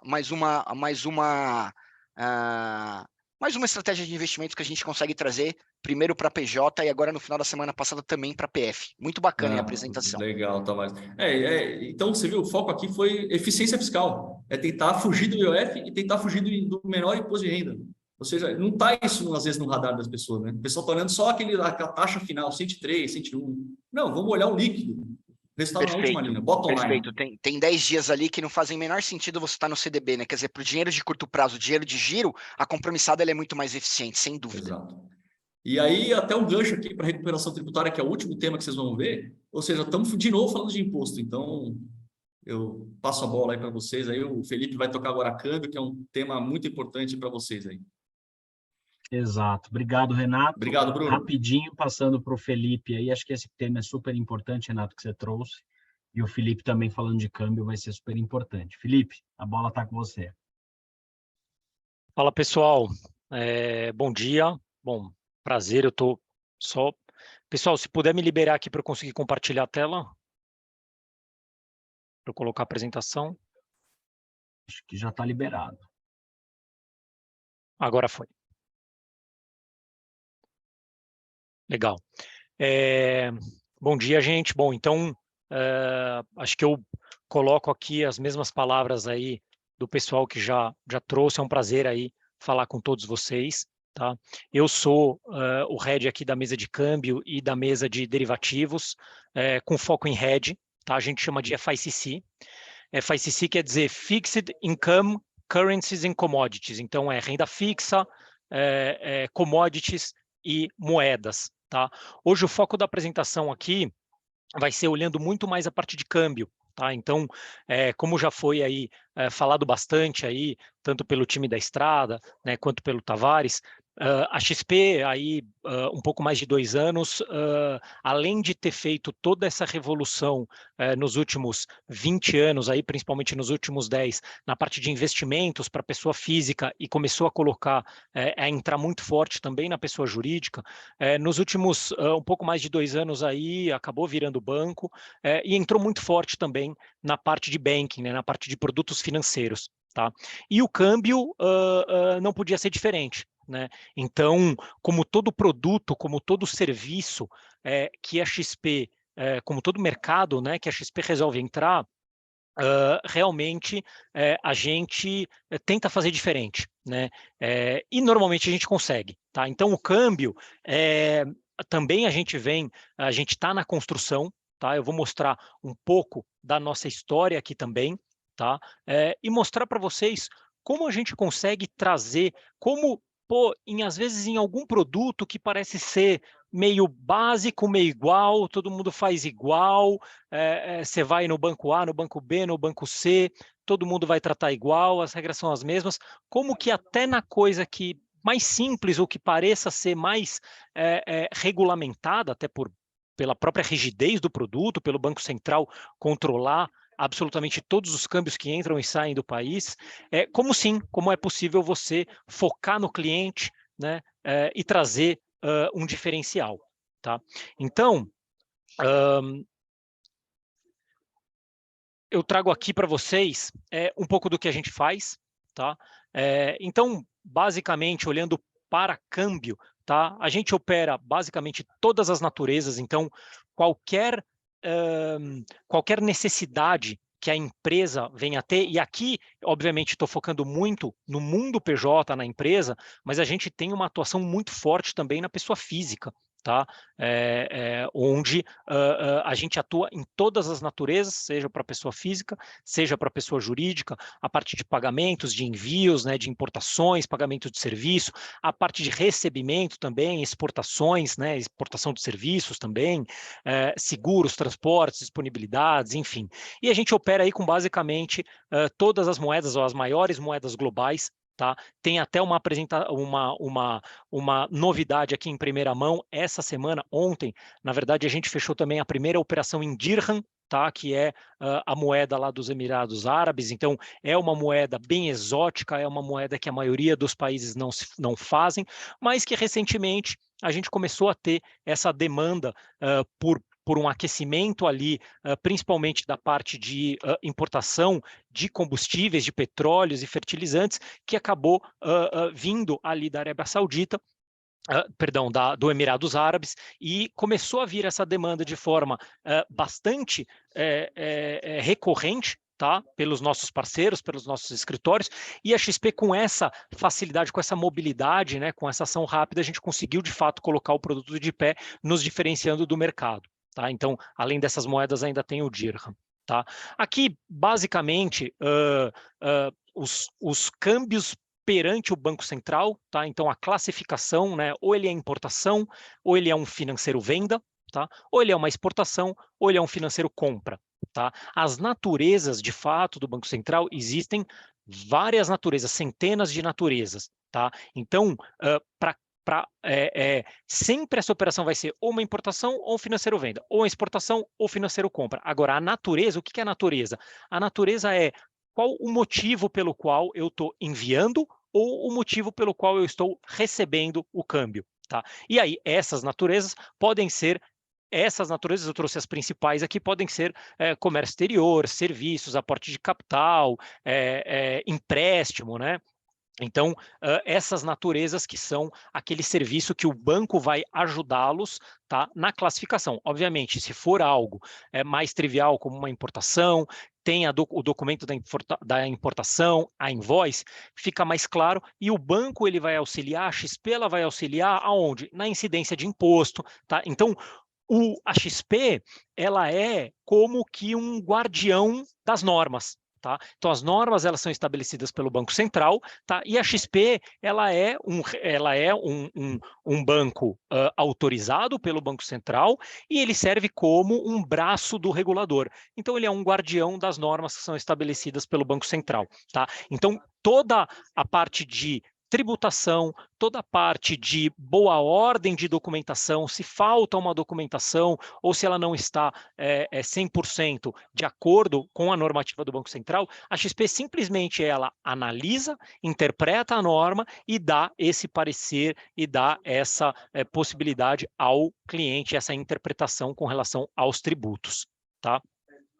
Então, legal. Quais que são basicamente os diferenciais, né? O que a XP conseguiu trazer? Como que ela conseguiu inovar, tá?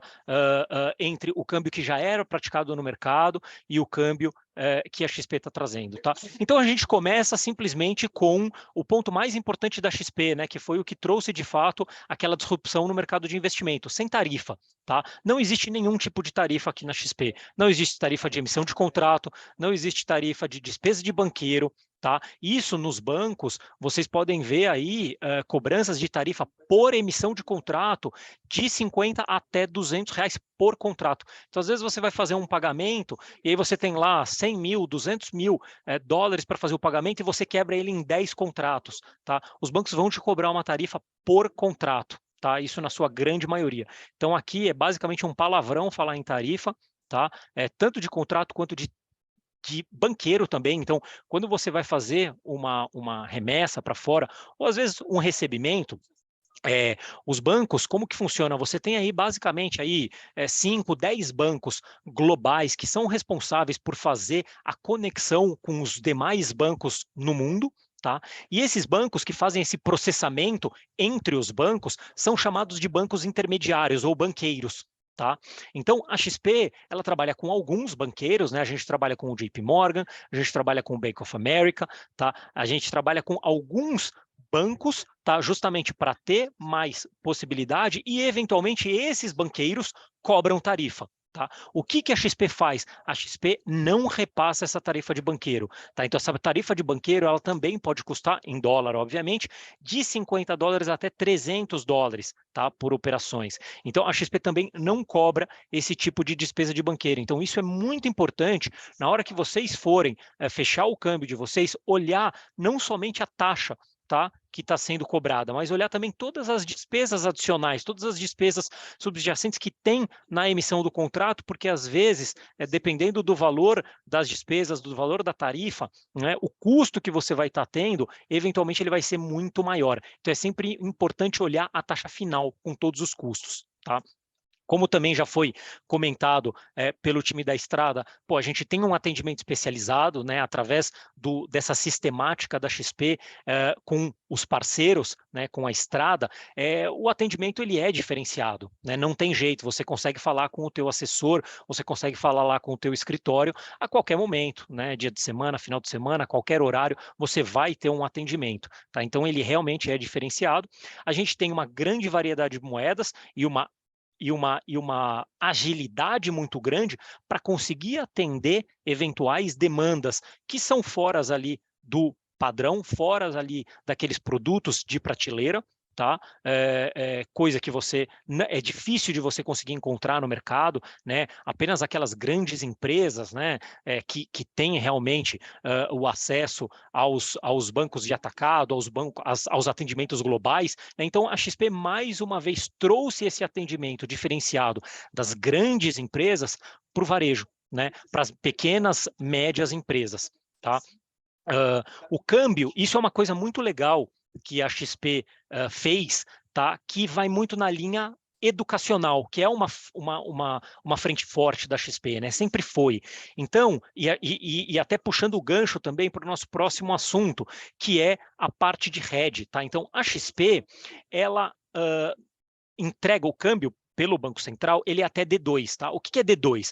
Você fecha o câmbio hoje, tá? E em 2 dias úteis, esse câmbio ele é liquidado. Você entrega os reais e nós fazemos o pagamento em dólar lá fora ou vice-versa. Esse é o padrão do mercado. Quando se fala câmbio spot, é o D2. Esse é o padrão do mercado que se negocia, tá? Ele pode ser fechado em D1? Pode. Ele pode ser fechado em D0? Pode também, dependendo do horário, claro. Ele pode ser fechado em D3 ou até D360? Pode, mas aí entra na modalidade de câmbio, né, de trava cambial, tá? Mediante ao Banco Central. O que a XP fez? A XP esticou o prazo do mercado spot, tá? E a gente faz até D5. Então, o que isso quer dizer? Isso quer dizer que se você tem um pagamento para fazer na semana que vem, tá? E o câmbio, por algum motivo, deu aquela barrigada e você, pô, é o momento, para que você vai esperar virar a semana para o câmbio subir, né? Como a gente diz no mercado, o câmbio subir na tua cara e aí você ir lá e fechar um câmbio mais alto. Você já pode se antecipar e você pode fechar o câmbio até D5 sem necessidade de aprovação de limite de crédito ou depósito de margem de garantia. Tá? Então, a gente costuma dizer aqui que é uma amostra grátis do hedge. Tá? É o início da tua educação para proteção, para o hedge, para você conseguir se proteger contra futuras oscilações. Afinal de contas, se o câmbio está naquele momento interessante, você fez a sua importação e você precisa fazer o pagamento e a tua margem está preservada, você fecha o câmbio e acabou, não importa se o câmbio sobe ou se o câmbio cai. Então, esse é um diferencial muito grande que todos os bancos não fazem isso. A maioria dos bancos opera na linha do Banco Central de D2. Acima de D2 exige uma análise de balanço, de risco de crédito ou um depósito de margem de garantia. Tá? Só para vocês terem ideia do tamanho do crescimento da XP, tá? Então, ano passado, esses números aqui são atualizados até novembro, tá? Mas ano passado a XP foi o banco que mais cresceu em termos de volume, tá, operado. Então, isso mostra a capilaridade da XP e, principalmente, porque sim, a gente está nas grandes empresas, mas o grande crescimento da XP, o foco da XP foi a democratização do mercado de câmbio, trazer esse atendimento especializado para as empresas de pequeno e médio porte. Tá? Então, realmente, a evolução da XP ao longo dos últimos anos em número de operações, em número de clientes, né? E a gente consegue ver isso que eu estou passando para vocês pelo número de clientes, né? Se eu tivesse crescendo o volume apenas com aqueles clientes do large corporate, né? Aqueles clientes ali com atendimento global, o número de clientes não seria tão expressivo e o crescimento não seria tão expressivo, né? Então, isso vai ao encontro desse objetivo da XP de democratizar o mercado de câmbio também, tá? Uma informação muito importante aqui que às vezes as pessoas confundem, tá? Limite de câmbio, limite de crédito, tá? O limite de câmbio é o limite operacional para que você, a sua empresa, né, ou as pessoas físicas consigam enviar recursos. Por que existe esse limite? Por uma questão de Banco Central, por uma questão do regulador, tá? Para ter certeza que a gente está fazendo o trabalho correto para a prevenção de lavagem de dinheiro, tá? Não quer dizer que, caso o seu limite não tenha sido suficiente para aquela operação, não quer dizer que você não possa fazer isso. Obviamente que a gente vai precisar analisar o quê? As informações atualizadas da empresa. Tá? Então, a gente sempre precisa de informações atualizadas da empresa ou imposto de renda da pessoa física para ter o limite baseado no balanço da empresa, na DRE da empresa ou no imposto de renda do cliente. É atribuído um limite e com esse limite, né, a empresa fatura, vamos supor, a empresa fatura 1 milhão. Pô, se ela quer fazer um câmbio de envio de 2 milhões, alguma coisa tem errada, porque se ela fatura 1 milhão, como que ela está fazendo 2 milhões? Ou ela está crescendo, né? Ou ela tem um aporte dos sócios, ou ela fez um empréstimo. Então, essa documentação ela vai ser importante para a atribuição do limite de câmbio. Tá? O limite de crédito já é o limite que, caso você precisa fazer uma operação de hedge, uma operação de proteção, tá? Você vai enviar a documentação da empresa para a XP e a XP vai avaliar o balanço para atribuição de um risco de crédito, de um limite. Olha, estou confortável em operar com essa empresa, tá? Com esse risco de crédito, tá? Então, essa é uma diferença que às vezes as empresas se confundem, que é muito importante deixar claro aqui para vocês do limite de câmbio e do limite de crédito, tá? Vamos agora, então, para aquele gancho que eu falei do D5, trazer o hedge, um pouquinho do hedge, né? Então, existem basicamente 3 possibilidades de se fazer a proteção do dia a dia, tá? Existem algumas outras, mas hoje a gente vai focar nessas 3, que é a trava cambial, o NDF e as opções, tá? Então, por que fazer hedge, tá?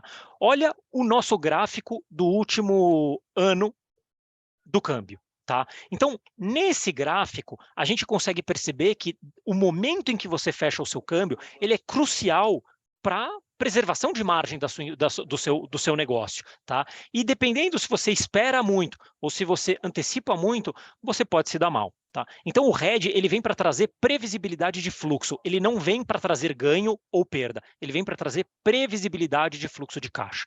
Então, a partir do momento que você opta por fazer uma importação de um produto ou de um bem, ou quando você faz uma venda, por exemplo, aqui no caso, entendo que a grande maioria aqui, se não todos, são importadores, né? Então, quando você opta por fazer a importação de um insumo ou de um produto final que seja, você já está fazendo lá a tua conta, a continha da tua margem, né? Nesse momento que você faz a tua continha da tua margem, você já coloca um dólar. Tá? Seja um dólar uma estimativa, né? Você já coloca um dólar lá. Qual que é o correto aqui? Qual que é o ideal para você? O que as grandes empresas fazem? Nesse momento em que você está fazendo e que você efetiva a tua importação, mesmo que você ainda não faça o pagamento, você já contrata o hedge. Por quê? Porque você já vai saber o dólar da tua importação e você já vai ter a tua margem fixa. Então, você vai ter a previsibilidade do fluxo de caixa. Você vai saber de antemão o quanto você vai pagar lá na frente. Tá?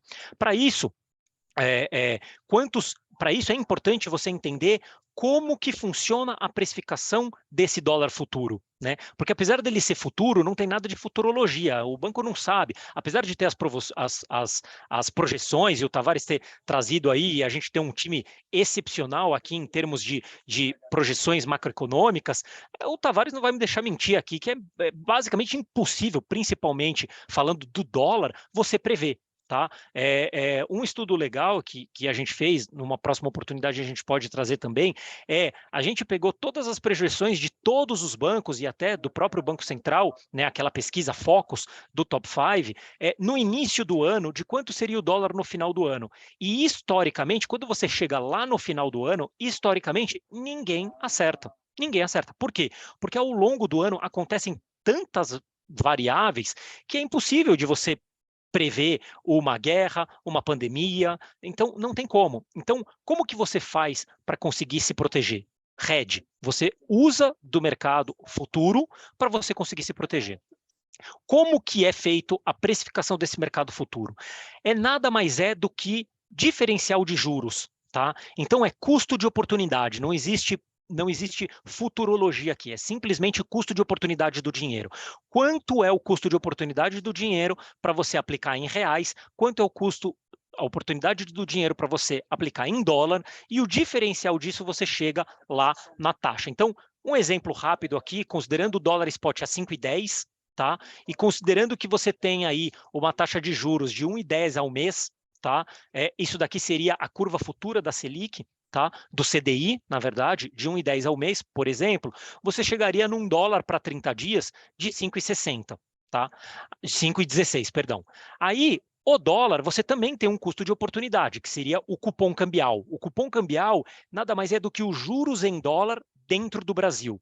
Tá? Então, esse cupom cambial, por exemplo, de 0,35, você tem aqui 1,0035 ao mês. Tá? Quando você divide um pelo outro, você chega, por exemplo, no 5,14. Então, a tua taxa de câmbio para você travar o seu dólar, considerando que hoje o dólar é 5,10, para daqui a 30 dias vai ser 5,14. Qual que é a vantagem aqui? Você não precisa dar dinheiro, você não precisa dar caixa. Então, o teu caixa, ele está rendendo CDI lá na tua aplicação, seja na tua compromissada, seja no teu CDB, seja num outro tipo de aplicação. Tá? Então, isso aqui efetivamente não é um custo, é só uma forma do mercado se ajustar, dado que você não efetivamente está comprando os dólares físicos, né? Então, você não desembolsa o caixa. Tá? Então, por isso que a taxa futura ela tende sempre a ser acima da taxa spot. Tá? E aqui é um pouquinho para mostrar para vocês esse educacional da XP, da onde vem essa taxa. Ela não é uma mágica, ela vem de uma conta matemática de acordo com o diferencial de juros. Tá bom? Aqui, gente, eu trouxe para vocês um diferencial entre os três produtos, tá? Então, para a gente finalizar, tá? A trava cambial, ela é um câmbio, tá? Então, quando você faz uma trava cambial, ela é a mesma coisa do que se você estivesse fazendo o câmbio que você já está acostumado a fazer. Só que além dele liquidar até D2 em até 2 dias úteis, qualquer coisa que ele cuida acima de 2 dias úteis até 360 dias, por uma regulamentação do Banco Central, é considerada uma trava cambial. Tá? Na XP, lembrem, na XP, até D5, a gente não pede limite de crédito e garantia. Acima de D5, aí a gente vai precisar de limite de crédito ou de garantia, tá? Normalmente é um percentual que varia de 5%, 6% até 20%, 30%, dependendo do prazo, tá? E você consegue travar essa operação para até 360 dias e garantir a tua taxa, tá? Ela é possível também você dando o caixa, né? Então, aqui nesse slide anterior, a gente mostrou como se você não desse o caixa. Aí sim, a taxa ela vai ficar mais alta. Agora, se você falar, não, o Ribert, eu já tenho aqui os reais e eu estou disposto a entregar esses reais para já garantir uma taxa lá na frente, aí, obviamente, você não vai ter essa taxa mais alta. Por quê? Porque eu vou te descontar um percentual do CDI nessa sua taxa e ela vai ficar, inclusive, abaixo do mercado spot, tá? Então, o câmbio, a trava cambial com caixa, ela ainda vai ter uma taxa mais atrativa do que a própria cotação spot ou a taxa futura. Tá bom? Então, ele é um produto simples, ele é um produto efetivo e ele é o produto que, basicamente, eu recomendo para todas as empresas que nunca fizeram hedge, que nunca se preocuparam com os pagamentos futuros e querem iniciar esse movimento de evolução dentro da própria companhia. Tá? Então, a trava cambial ela é o produto mais simples, não por isso ela é pior do que os outros, tá? Pelo contrário, ela é um fechamento de câmbio onde a própria empresa já está acostumada, tá? Fechou o câmbio, ele liquida em 30 dias, em 30 dias, então, você entrega os reais e a gente faz o pagamento dos dólares, ou então você me entrega os reais hoje e em 30 dias eu faço o pagamento dos dólares, tá? Uma operação super simples que vocês já estão acostumados, importadores e exportadores gostam muito dessa opção, dessa alternativa. As outras duas, que é o NDF e as opções, o NDF ele é também conhecido como termo de moedas, tá? A sigla quer dizer Non-Deliverable Forward, ou seja, é o futuro sem a entrega física, tá? Então, a linha de raciocínio dessa precificação que eu trouxe para vocês funciona igual, tá? É sempre a taxa futura. Ele tem ele já é um derivativo, ele não é uma operação de câmbio, tá? Então, por ser um derivativo, ele está sempre olhando, visando o hedge financeiro, tá? Ele não tem a moeda, como é a trava cambial. A trava cambial é um DF, é um Deliverable Forward, tá? Ele é um futuro com entrega física. Quando chegar lá no vencimento, você dá os reais e eu entrego os dólares. Aqui não, aqui é ajuste financeiro. Então, se você fez uma operação de NDF, por exemplo, quando chegar lá no vencimento em 30 dias, se o câmbio subiu para 5,50 e você travou a 5,14, eu te credito a diferença do 5,50 para o 5,14. Se for o contrário, o câmbio caiu para 5, eu te debito o 5. Então, notem que quando você somar a tua operação de câmbio, que você vai lá e vai precisar fechar o câmbio, né? O NDF ele é um hedge financeiro. Então, quando você soma as duas operações do câmbio mais o NDF, o efeito final é o mesmo da trava cambial, mas ele acontece em dois movimentos. Ele acontece no fechamento de câmbio, que você vai esperar para fazer lá na frente, mais o NDF, que vai ajustar essa diferença com a variação do câmbio para cima ou para baixo, através de um ajuste. Tá? Então, esse ajuste financeiro ele pode ser positivo ou ele pode ser negativo. Tá? Então, a gente recomenda para empresas que já estejam um pouco mais acostumadas, ou então para aquelas empresas que querem iniciar, começar fazendo uma parte do seu hedge através do NDF para entender como que funciona essa dinâmica, tá? Ele tem mais flexibilidade, então ele pode ser antecipado, ele pode ser liquidado antecipadamente, ele pode ser rolado, pelo fato dele ser um derivativo e eu não ter que fazer todo o reporte para o Banco Central, ele acaba tendo um pouco mais de flexibilidade perante a trava cambial, tá? As opções, ela funciona muito como um seguro, tá? Então, eu costumo traçar aqui um paralelo com o seguro de carro, tá? Então, ela também tem flexibilidade para você montar várias estruturas, tá? Você precisa fazer o pagamento do prêmio em D0, igual você faz no seguro do seu carro. Então, você vai definir qual que é o nível do dólar a partir do qual você quer ficar protegido, tá? Eu costumo traçar o paralelo de 100% da FIP, 110 da FIP ou 90 da FIP, então você pode escolher o nível do dólar e, obviamente, se o nível do dólar for mais alto, no caso do importador, vai custar mais barato, se for mais baixo o nível do dólar, vai custar mais caro.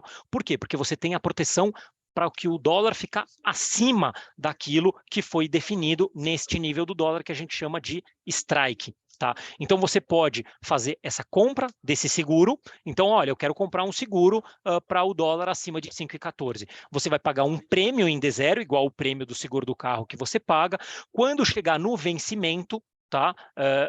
Dessa opção, você precisa estabelecer um vencimento. Eu quero me proteger por um mês, ou eu quero me proteger por 2 meses ou um ano, não tem limite de prazo. Quando chegar lá no vencimento, mesma coisa, olha-se a PTAX, lá de D-1 do vencimento, né, do dia anterior ao vencimento, e compara-se com o nível do dólar do strike que foi definido. Tá? Essa diferença, se o dólar tiver subido, você recebe através do reembolso, vamos dizer assim, do seguro. Se o dólar tiver caído, nada acontece, você se aproveita dessa queda do dólar na tua importação na hora de fechar o câmbio. Por quê? Porque você já pagou um prêmio antecipadamente. Tá? Então, essas são basicamente, obviamente que eu falei aqui de forma um pouco rápida, de forma bastante superficial, mas importante para que vocês já comecem a ter essa percepção do hedge, o quão é importante a proteção e saiba quais são as os três produtos mais utilizados no mercado, mais utilizados pelas empresas, e empresas grandes, inclusive. Tá? Então, muitos desses produtos são utilizados por empresas como Suzano, Braskem, Vibra, né, que é a antiga BR Distribuidora, enfim, todas dessas empresas grandes utilizam essas três operações, tá? Muitas delas fazem um combinado entre os próprios três produtos, tá? Mas é importante se proteger. Então, acho que o recado final aqui é falem com a estrada, tá? Busquem cotações, busquem a estrutura, busquem se aprofundar nessas alternativas, mas é muito importante, principalmente no momento em que a gente vive de incerteza,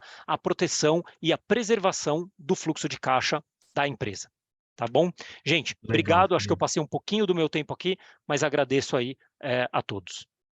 Não, tranquilo, Felipe, obrigado. Eu que agradeço. Acho que foi super importante falar mais no detalhe até do ponto de vista do câmbio, que é um ponto bastante sensível aí para os nossos associados.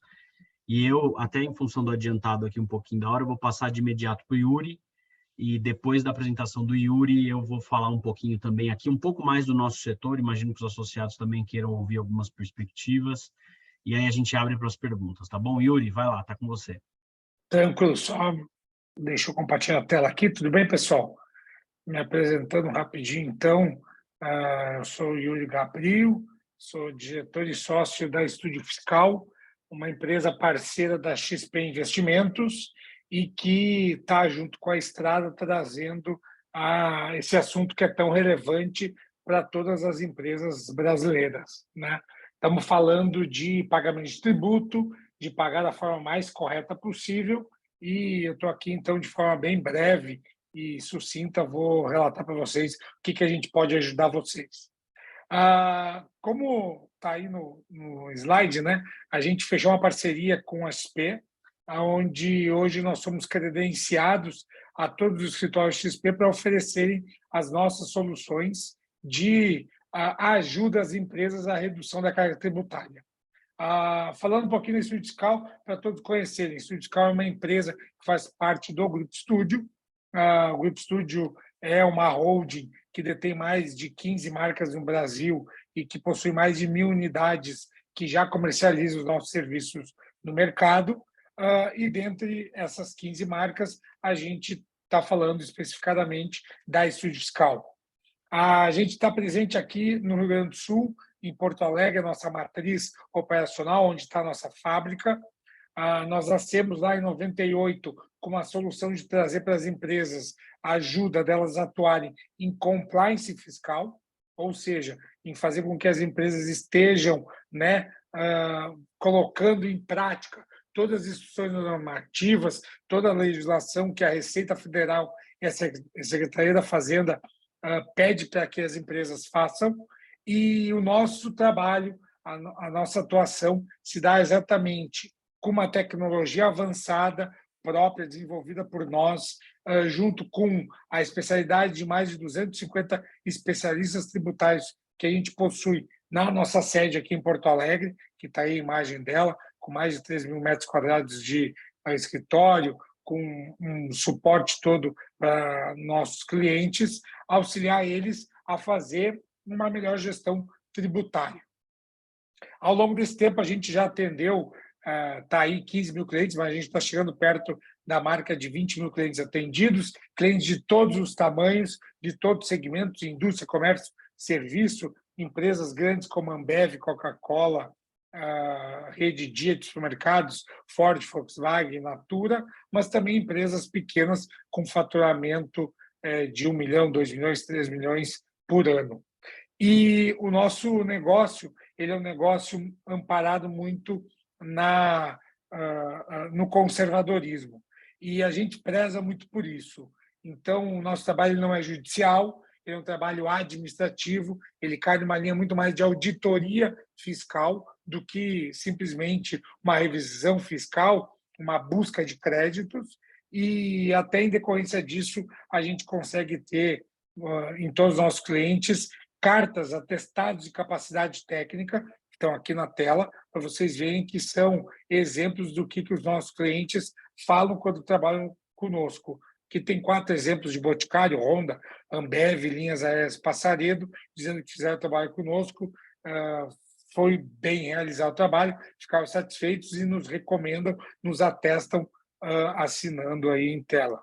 A gente tem depoimento de vários clientes também, mas o que eu quero me concentrar e finalizar com vocês, o assunto é aqui.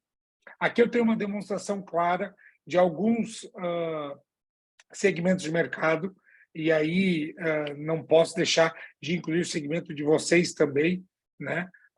Como supermercados, atacadistas, serviços, indústrias, importadores, né?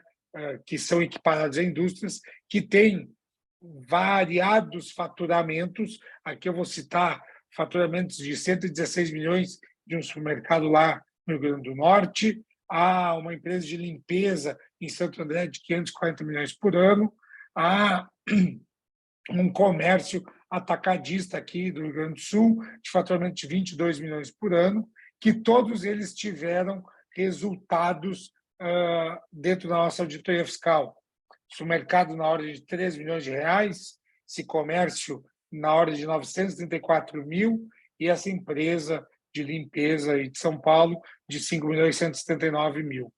Isso são benefícios que a gente consegue trazer em cima de um trabalho de auditoria fiscal, olhando os últimos 5 anos de vocês e verificando se vocês atuaram em compliance com o que já está na legislação. Uma coisa muito comum é todo mundo olhar esse nosso mercado e achar que é um trabalho feito por advogados, né? Que é um trabalho que tem que entrar em juízo para discutir. E, na verdade, aqui não. Nosso trabalho é um trabalho de contador, então é um trabalho complementar da contabilidade. A gente vai auxiliar a empresa a olhar lançamento a lançamento de tudo que foi feito na contabilidade pelos últimos 60 meses. E, assim, buscar entender se a empresa se utilizou de todas as possibilidades legais que ela poderia ter se utilizado para pagar o menos de tributo. E o importante é que, quando a gente faz isso, então a gente vai trazer resultados como esses que estão aqui na tela, mas eu também vou olhar se a empresa não está fazendo nada de errado e que possivelmente possa estar gerando um passivo fiscal oculto. E por isso que nós trabalhamos em auditoria, porque eu não olho só o crédito, eu olho também possíveis passivos, antevendo qualquer risco da Receita Federal ou estadual vir fiscalizar a tua empresa e te autuar. Então, a gente faz isso de uma forma que anteceda esse auto de inflação que possa vir. E isso tudo ajuda a empresa a ficar mais saudável, a utilizar de uma forma melhor esse gerenciamento fiscal dela e automaticamente ela gerar mais lucratividade na sua operação. Então, o recado que eu quero deixar, pelo pequeno espaço que me sobrou, até para a gente poder tentar manter a ordem aí da nossa discussão e da nossa live, do webinar aqui, é deixar para vocês o convite de vocês entrarem em contato com o Renato da Invisestrada para vocês marcarem um bate-papo de 15, 20 minutos no máximo, para a gente explicar quais as soluções que a gente pode ofertar para vocês. Mas, de antemão, eu já digo que o nosso trabalho ele é um trabalho que ele não gera custo para a empresa se a gente não tiver encontrado nada de resultado, seja de futuros créditos que a gente possa levar para a empresa ou de passivos fiscais ocultos. Ou seja, se você quer ter uma segunda opinião da tua área contábil, para saber se os lançamentos do teu RP estão corretos ou da tua própria contabilidade, entre em contato conosco, eu te faço um convite para vocês deixar a gente olhar esses documentos dos últimos 5 anos. É um trabalho rápido, que depois de entregar os documentos, no máximo em 60 dias, eu te trago um resultado, e aí vocês decidem qual o caminho que vocês vão seguir. A gente diz que a gente só recebe alguma coisa se eu convencer você, empresário, e a tua contabilidade a efetivamente utilizar o que eu te apresentei. E o que eu te apresentei está fundamentado na legislação. Ou seja, não tem discussão, não tem que levar isso ao âmbito judicial. E se você fizer, você vai estar ganhando e automaticamente a gente vai ganhar uma parte disso. Vou finalizar por aqui para mim não deixar passar o tempo. Agradeço a Brad, agradeço a Invista Estrada, através da XP, de estar nos colocando aqui em contato com vocês, e a gente fica à disposição para qualquer dúvida que vocês tenham. Obrigado. Ótimo, Yuri. Obrigado. Obrigado pelo compliance com o tempo aí, que foi ótimo. Show. Eu acho que eu vou fazer agora, pessoal, vou passar aqui para uma apresentação um pouco mais detida do nosso setor em si, e eu não vou tomar todo o tempo, justamente para que a gente possa dar espaço para as perguntas que eventualmente a gente tenha no final. Grosso modo, pessoal, a gente pensou esse webinar justamente trazer aí todo o time da XP e parceiros da Estrada também, enfim, para trazer todos os aspectos do ponto de vista macroeconômico, câmbio, investimentos, etc., para que os associados possam ter isso, e também a gente falar um pouquinho do nosso setor, justamente porque tem muito associado que pergunta, quer entender melhor o que a Braid está vendo nesse sentido, e aqui eu busquei resumir um pouco do que a gente está vendo, e aí com base no que a gente conversa aí dentro da própria Braid, com os associados, com o conselho, etc. Tem coisas aqui que não são muito novidade no nosso setor, e tem outras que eu busquei trazer aqui mais o foco ligado à questão até econômica, macroeconômica, que é como a gente vai tratar aqui, tá? Então, eu dividi essa apresentação em 3 momentos, vamos dizer assim, o contexto de passado recente e do presente, e algumas perspectivas aí de futuro, usando até como base o que o pessoal da XP, da Estrada, trouxeram. O que vocês, então, só indo já direto aqui nesse passado recente, dos últimos, principalmente entre 20 e primeiro semestre de 2021, a Covid, a gente teve a suspensão e adiamento dos procedimentos eletivos, o que gera um aumento das filas no SUS e no privado, então a gente tem uma demanda reprimida ainda ali, né? Isso começou mais fortemente lá em 20, né? Os impactos para os fornecedores, para nós fornecedores, foi diferente. Eu falei isso já em vários outros webinários que a gente chegou a fazer. Quem não trabalha com Covid, né?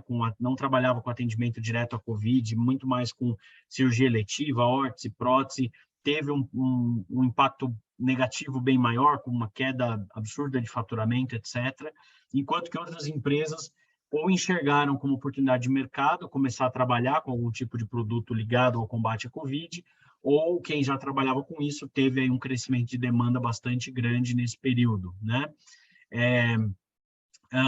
As cadeias de suprimento no mundo inteiro se romperam, vamos dizer assim, né? Então, a gente passou a ter ali no auge confisco de produtos, aviões tendo que desviar de alguns países, porque se pousasse no país, o país confiscava a carga. Então, isso, obviamente, deu essa ruptura, né? O fechamento dos países, impedimento de exportação, os fretes dispararam, como a gente viu, aí até 1.500% de aumento nos fretes aeronáuticos, né, de aviões, somado à questão toda de redução da malha aérea. E então, muita gente que trazia produto para o Brasil muito por avião, começou a trazer por navio, o frete do navio é diferente do preço do avião, os espaços se ficaram escassos, enfim.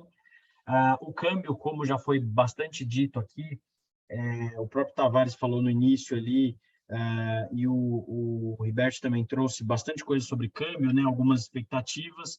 Eu estou trazendo aqui, me arriscando, né, com base nas minhas aulas lá de economia do primeiro e segundo ano da faculdade, dizer que a gente teve aí, a partir da pandemia, um novo patamar de dólar, né? Então, saiu da média ali de 2019, 3,94 para mais de 5, já nos últimos 3 anos, 20, 21, 22, e pelo que eu anotei aqui, o Boletim Focus projeta 5,25 para esse ano e a própria XP 5,30 para o final desse ano. Então, tudo indica que a gente não deve baixar de R$5, e aí eu tenho uma provocação para o Tavares no final sobre esse ponto, que é um ponto importante. O lucro das operadoras, nesse período, né, a gente fala bastante disso, analisando aqui o mercado de saúde, os nossos clientes, aí, as operadoras e hospitais principalmente, e o SUS, mas olhando para as operadoras nesse período, a gente está vendo aí uma inversão. Então, nesse passado recente, principalmente em 2020, as operadoras ganharam caminhão de dinheiro, né, tiveram 50% de aumento no lucro líquido, do período, né, 17 bilhões de lucro no ano 2020 e uma queda de 7% da sinistralidade, tá? Então, é aquilo que a gente sempre fala, né?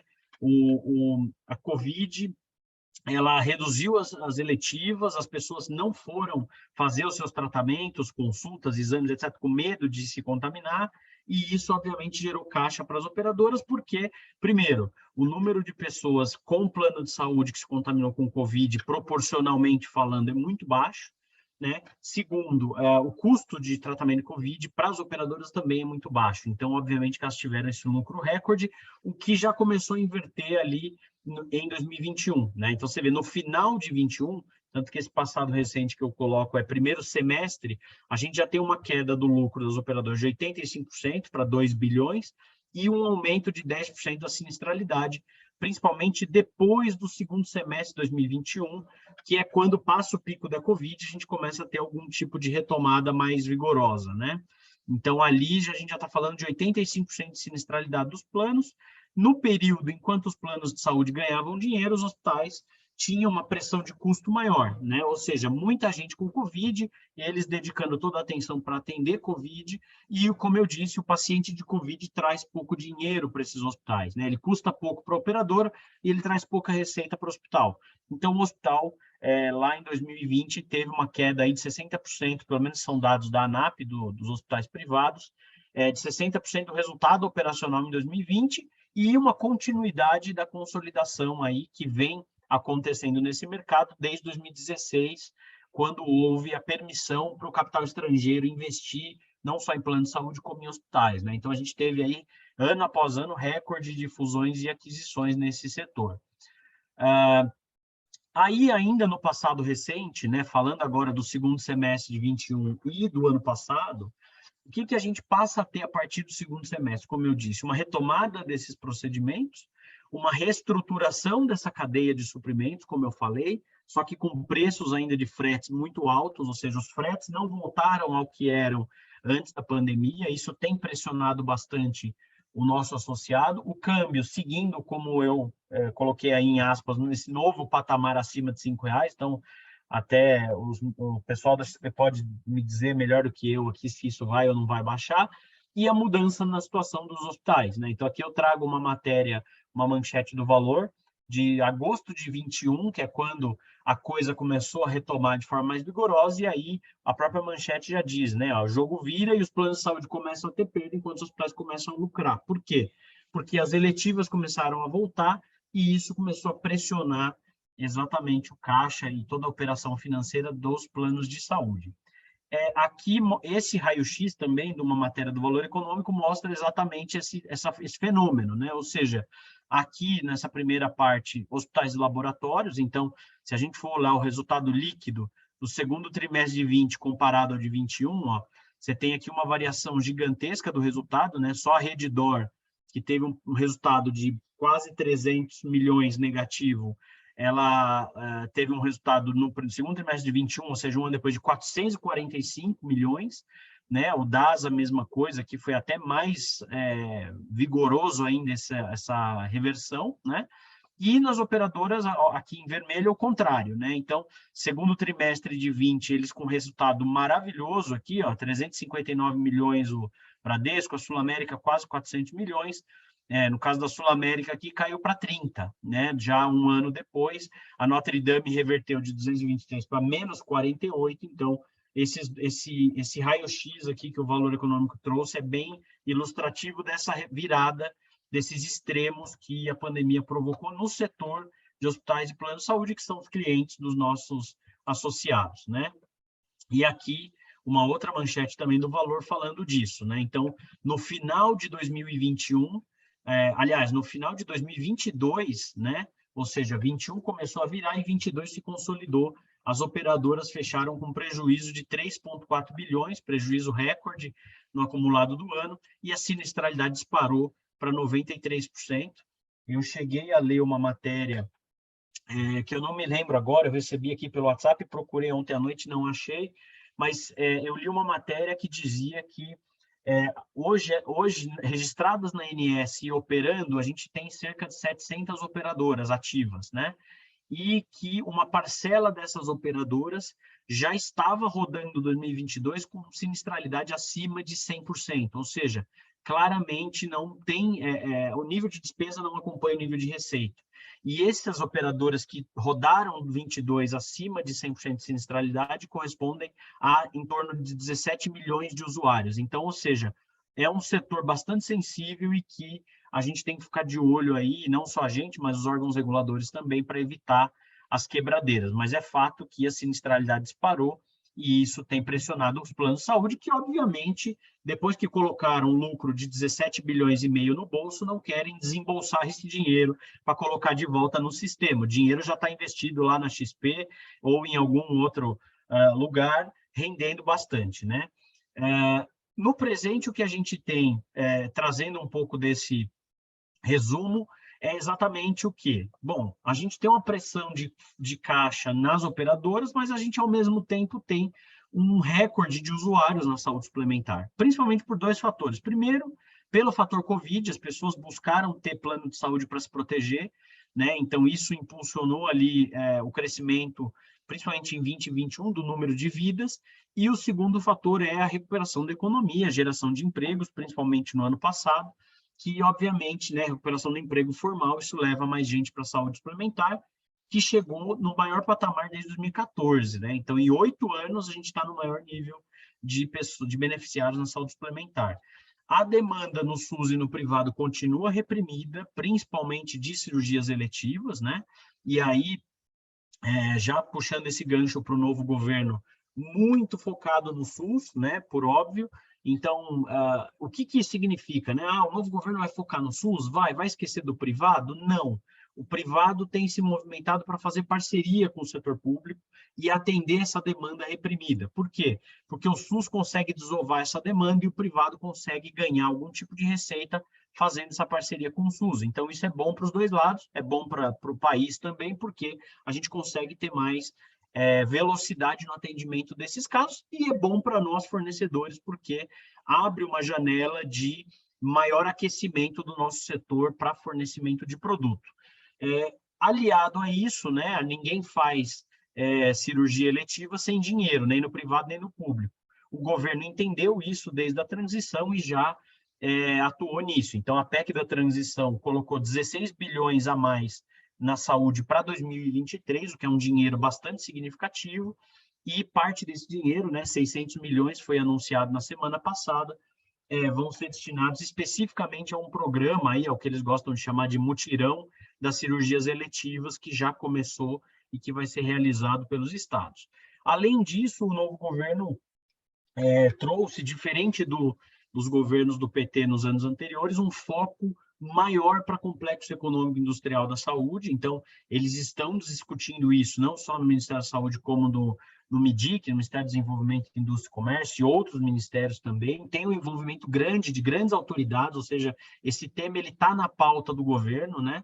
Porque ele entendeu, ele viu na pandemia, e aí a Abraide teve um papel bastante importante, junto com outras entidades, de mostrar isso para os pré-candidatos à presidência e também para o novo governo, de que, olha, saúde não é gasto, saúde é investimento econômico e investimento social, né? A gente cuida das pessoas e a gente gera emprego, recolhe impostos, né? Gera tecnologia, pesquisa, investimento, enfim. Então, o complexo está em alta aí como tema.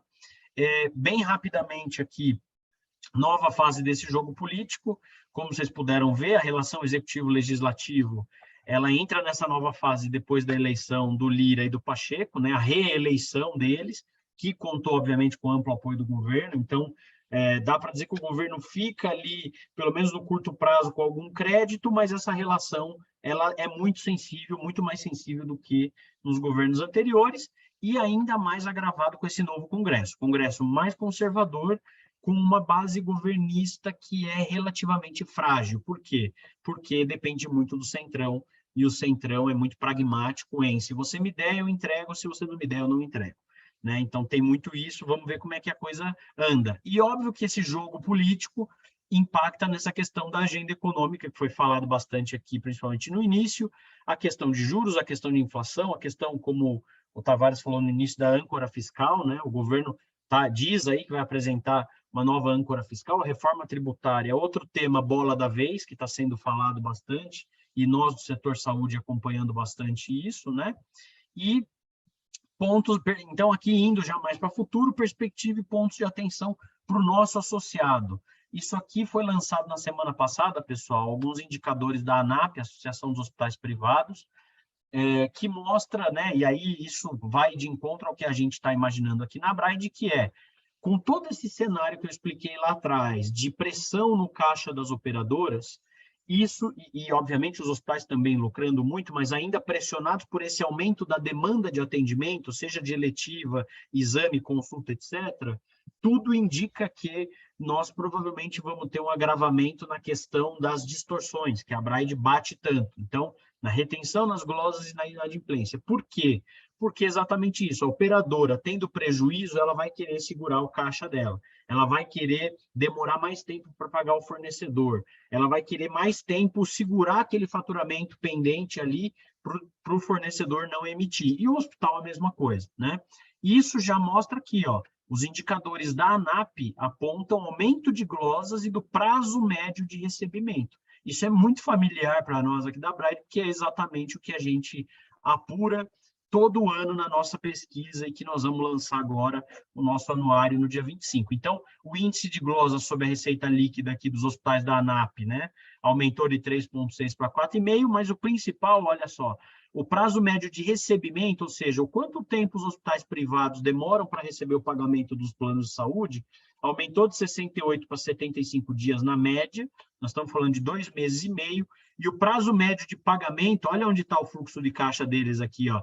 Se eles demoram 75 dias para receber, eles demoram 45 dias para pagar. Isso é o que dizem, né? Então, é óbvio que os hospitais também vão bater aqui nos planos de saúde por conta desse desencaixe, mas, de qualquer modo, o prazo de pagamento para o fornecedor também subiu.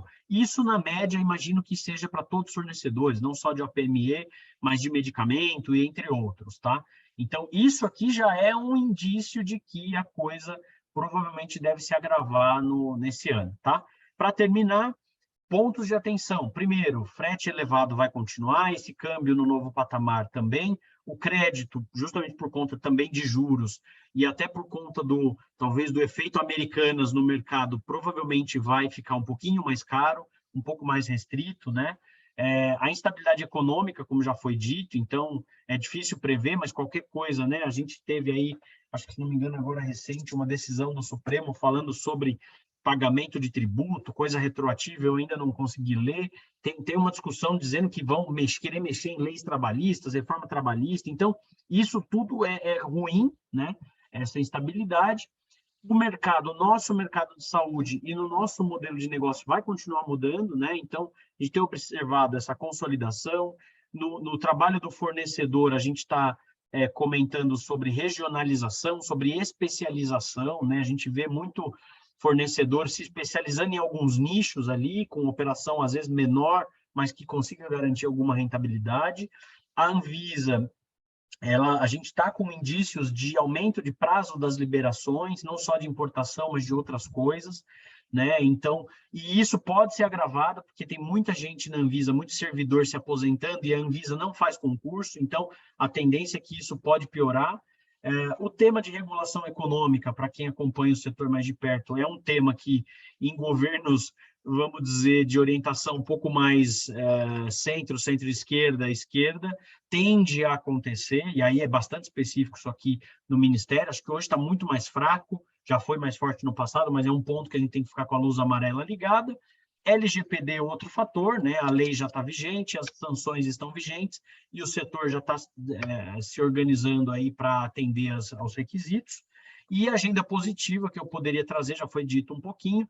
Primeiro é reforma tributária, como eu falei, a bola da vez.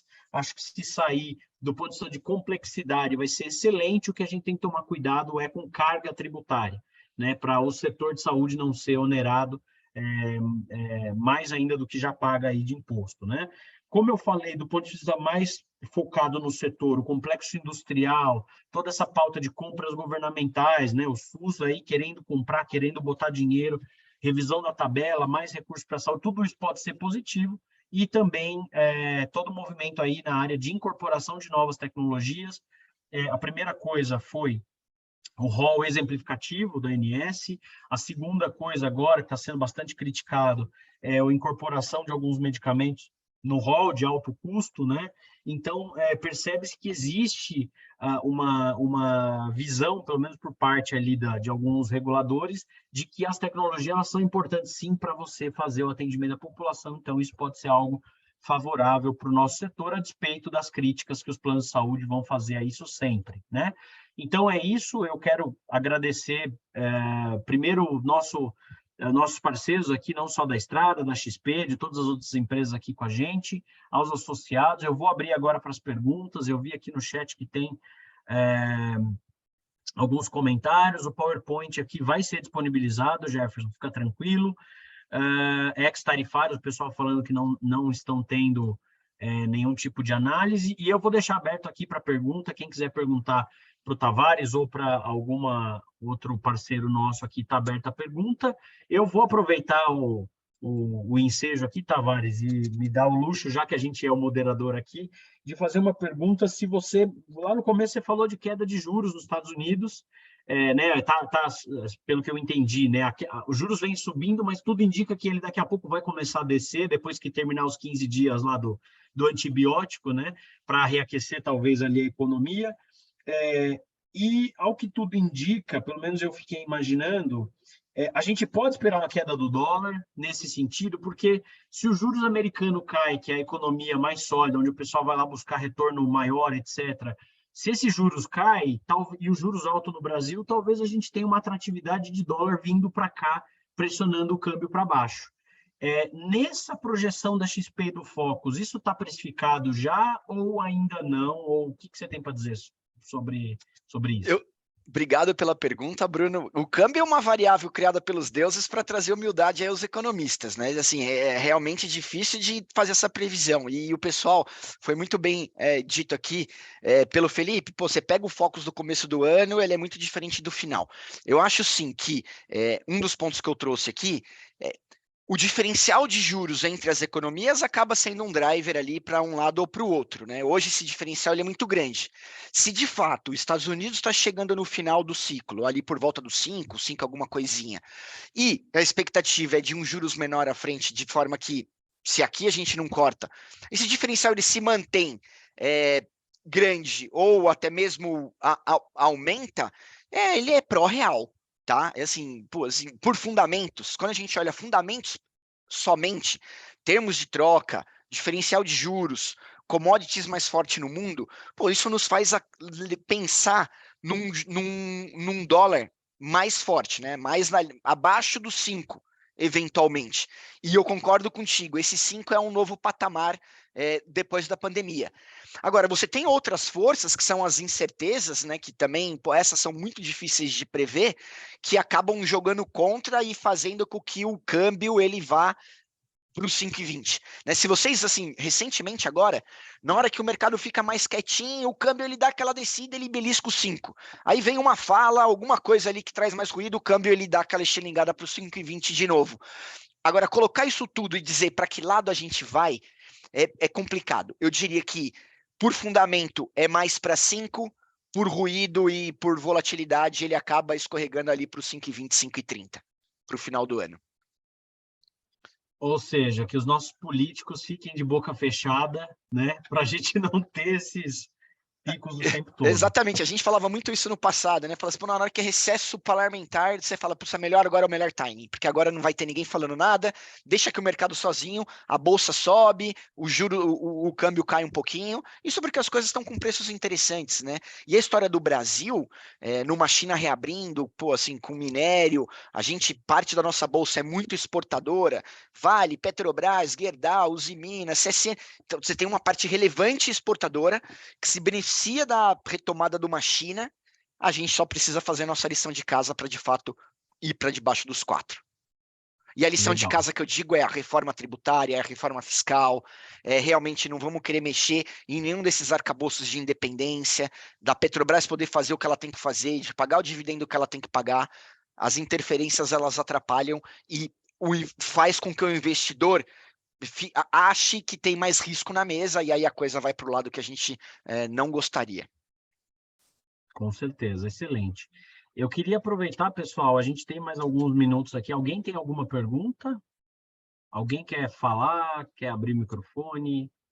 Não sei se o pessoal também da estrada quer também complementar alguma coisa. Aproveitem que o espaço está aberto aqui. A gente está chegando no final já do nosso horário. Então, a mensagem ninguém... Pois não, vai lá, Marcelo, por favor. Rapidinho, Bruno, para não estender muito, mas acho que a mensagem final que a gente gostaria de passar aqui é trazer valor para todos, né? A gente sabe quanto o Brasil tem instituições financeiras sólidas no país, mas a XP ela tem uma proposta diferente. Obviamente, a XP já é super conhecida, né? Todo mundo aqui provavelmente já conhece a XP, alguns já são clientes. Inclusive, a gente até tem cliente Estrada aqui acompanhando a live, isso é muito bacana.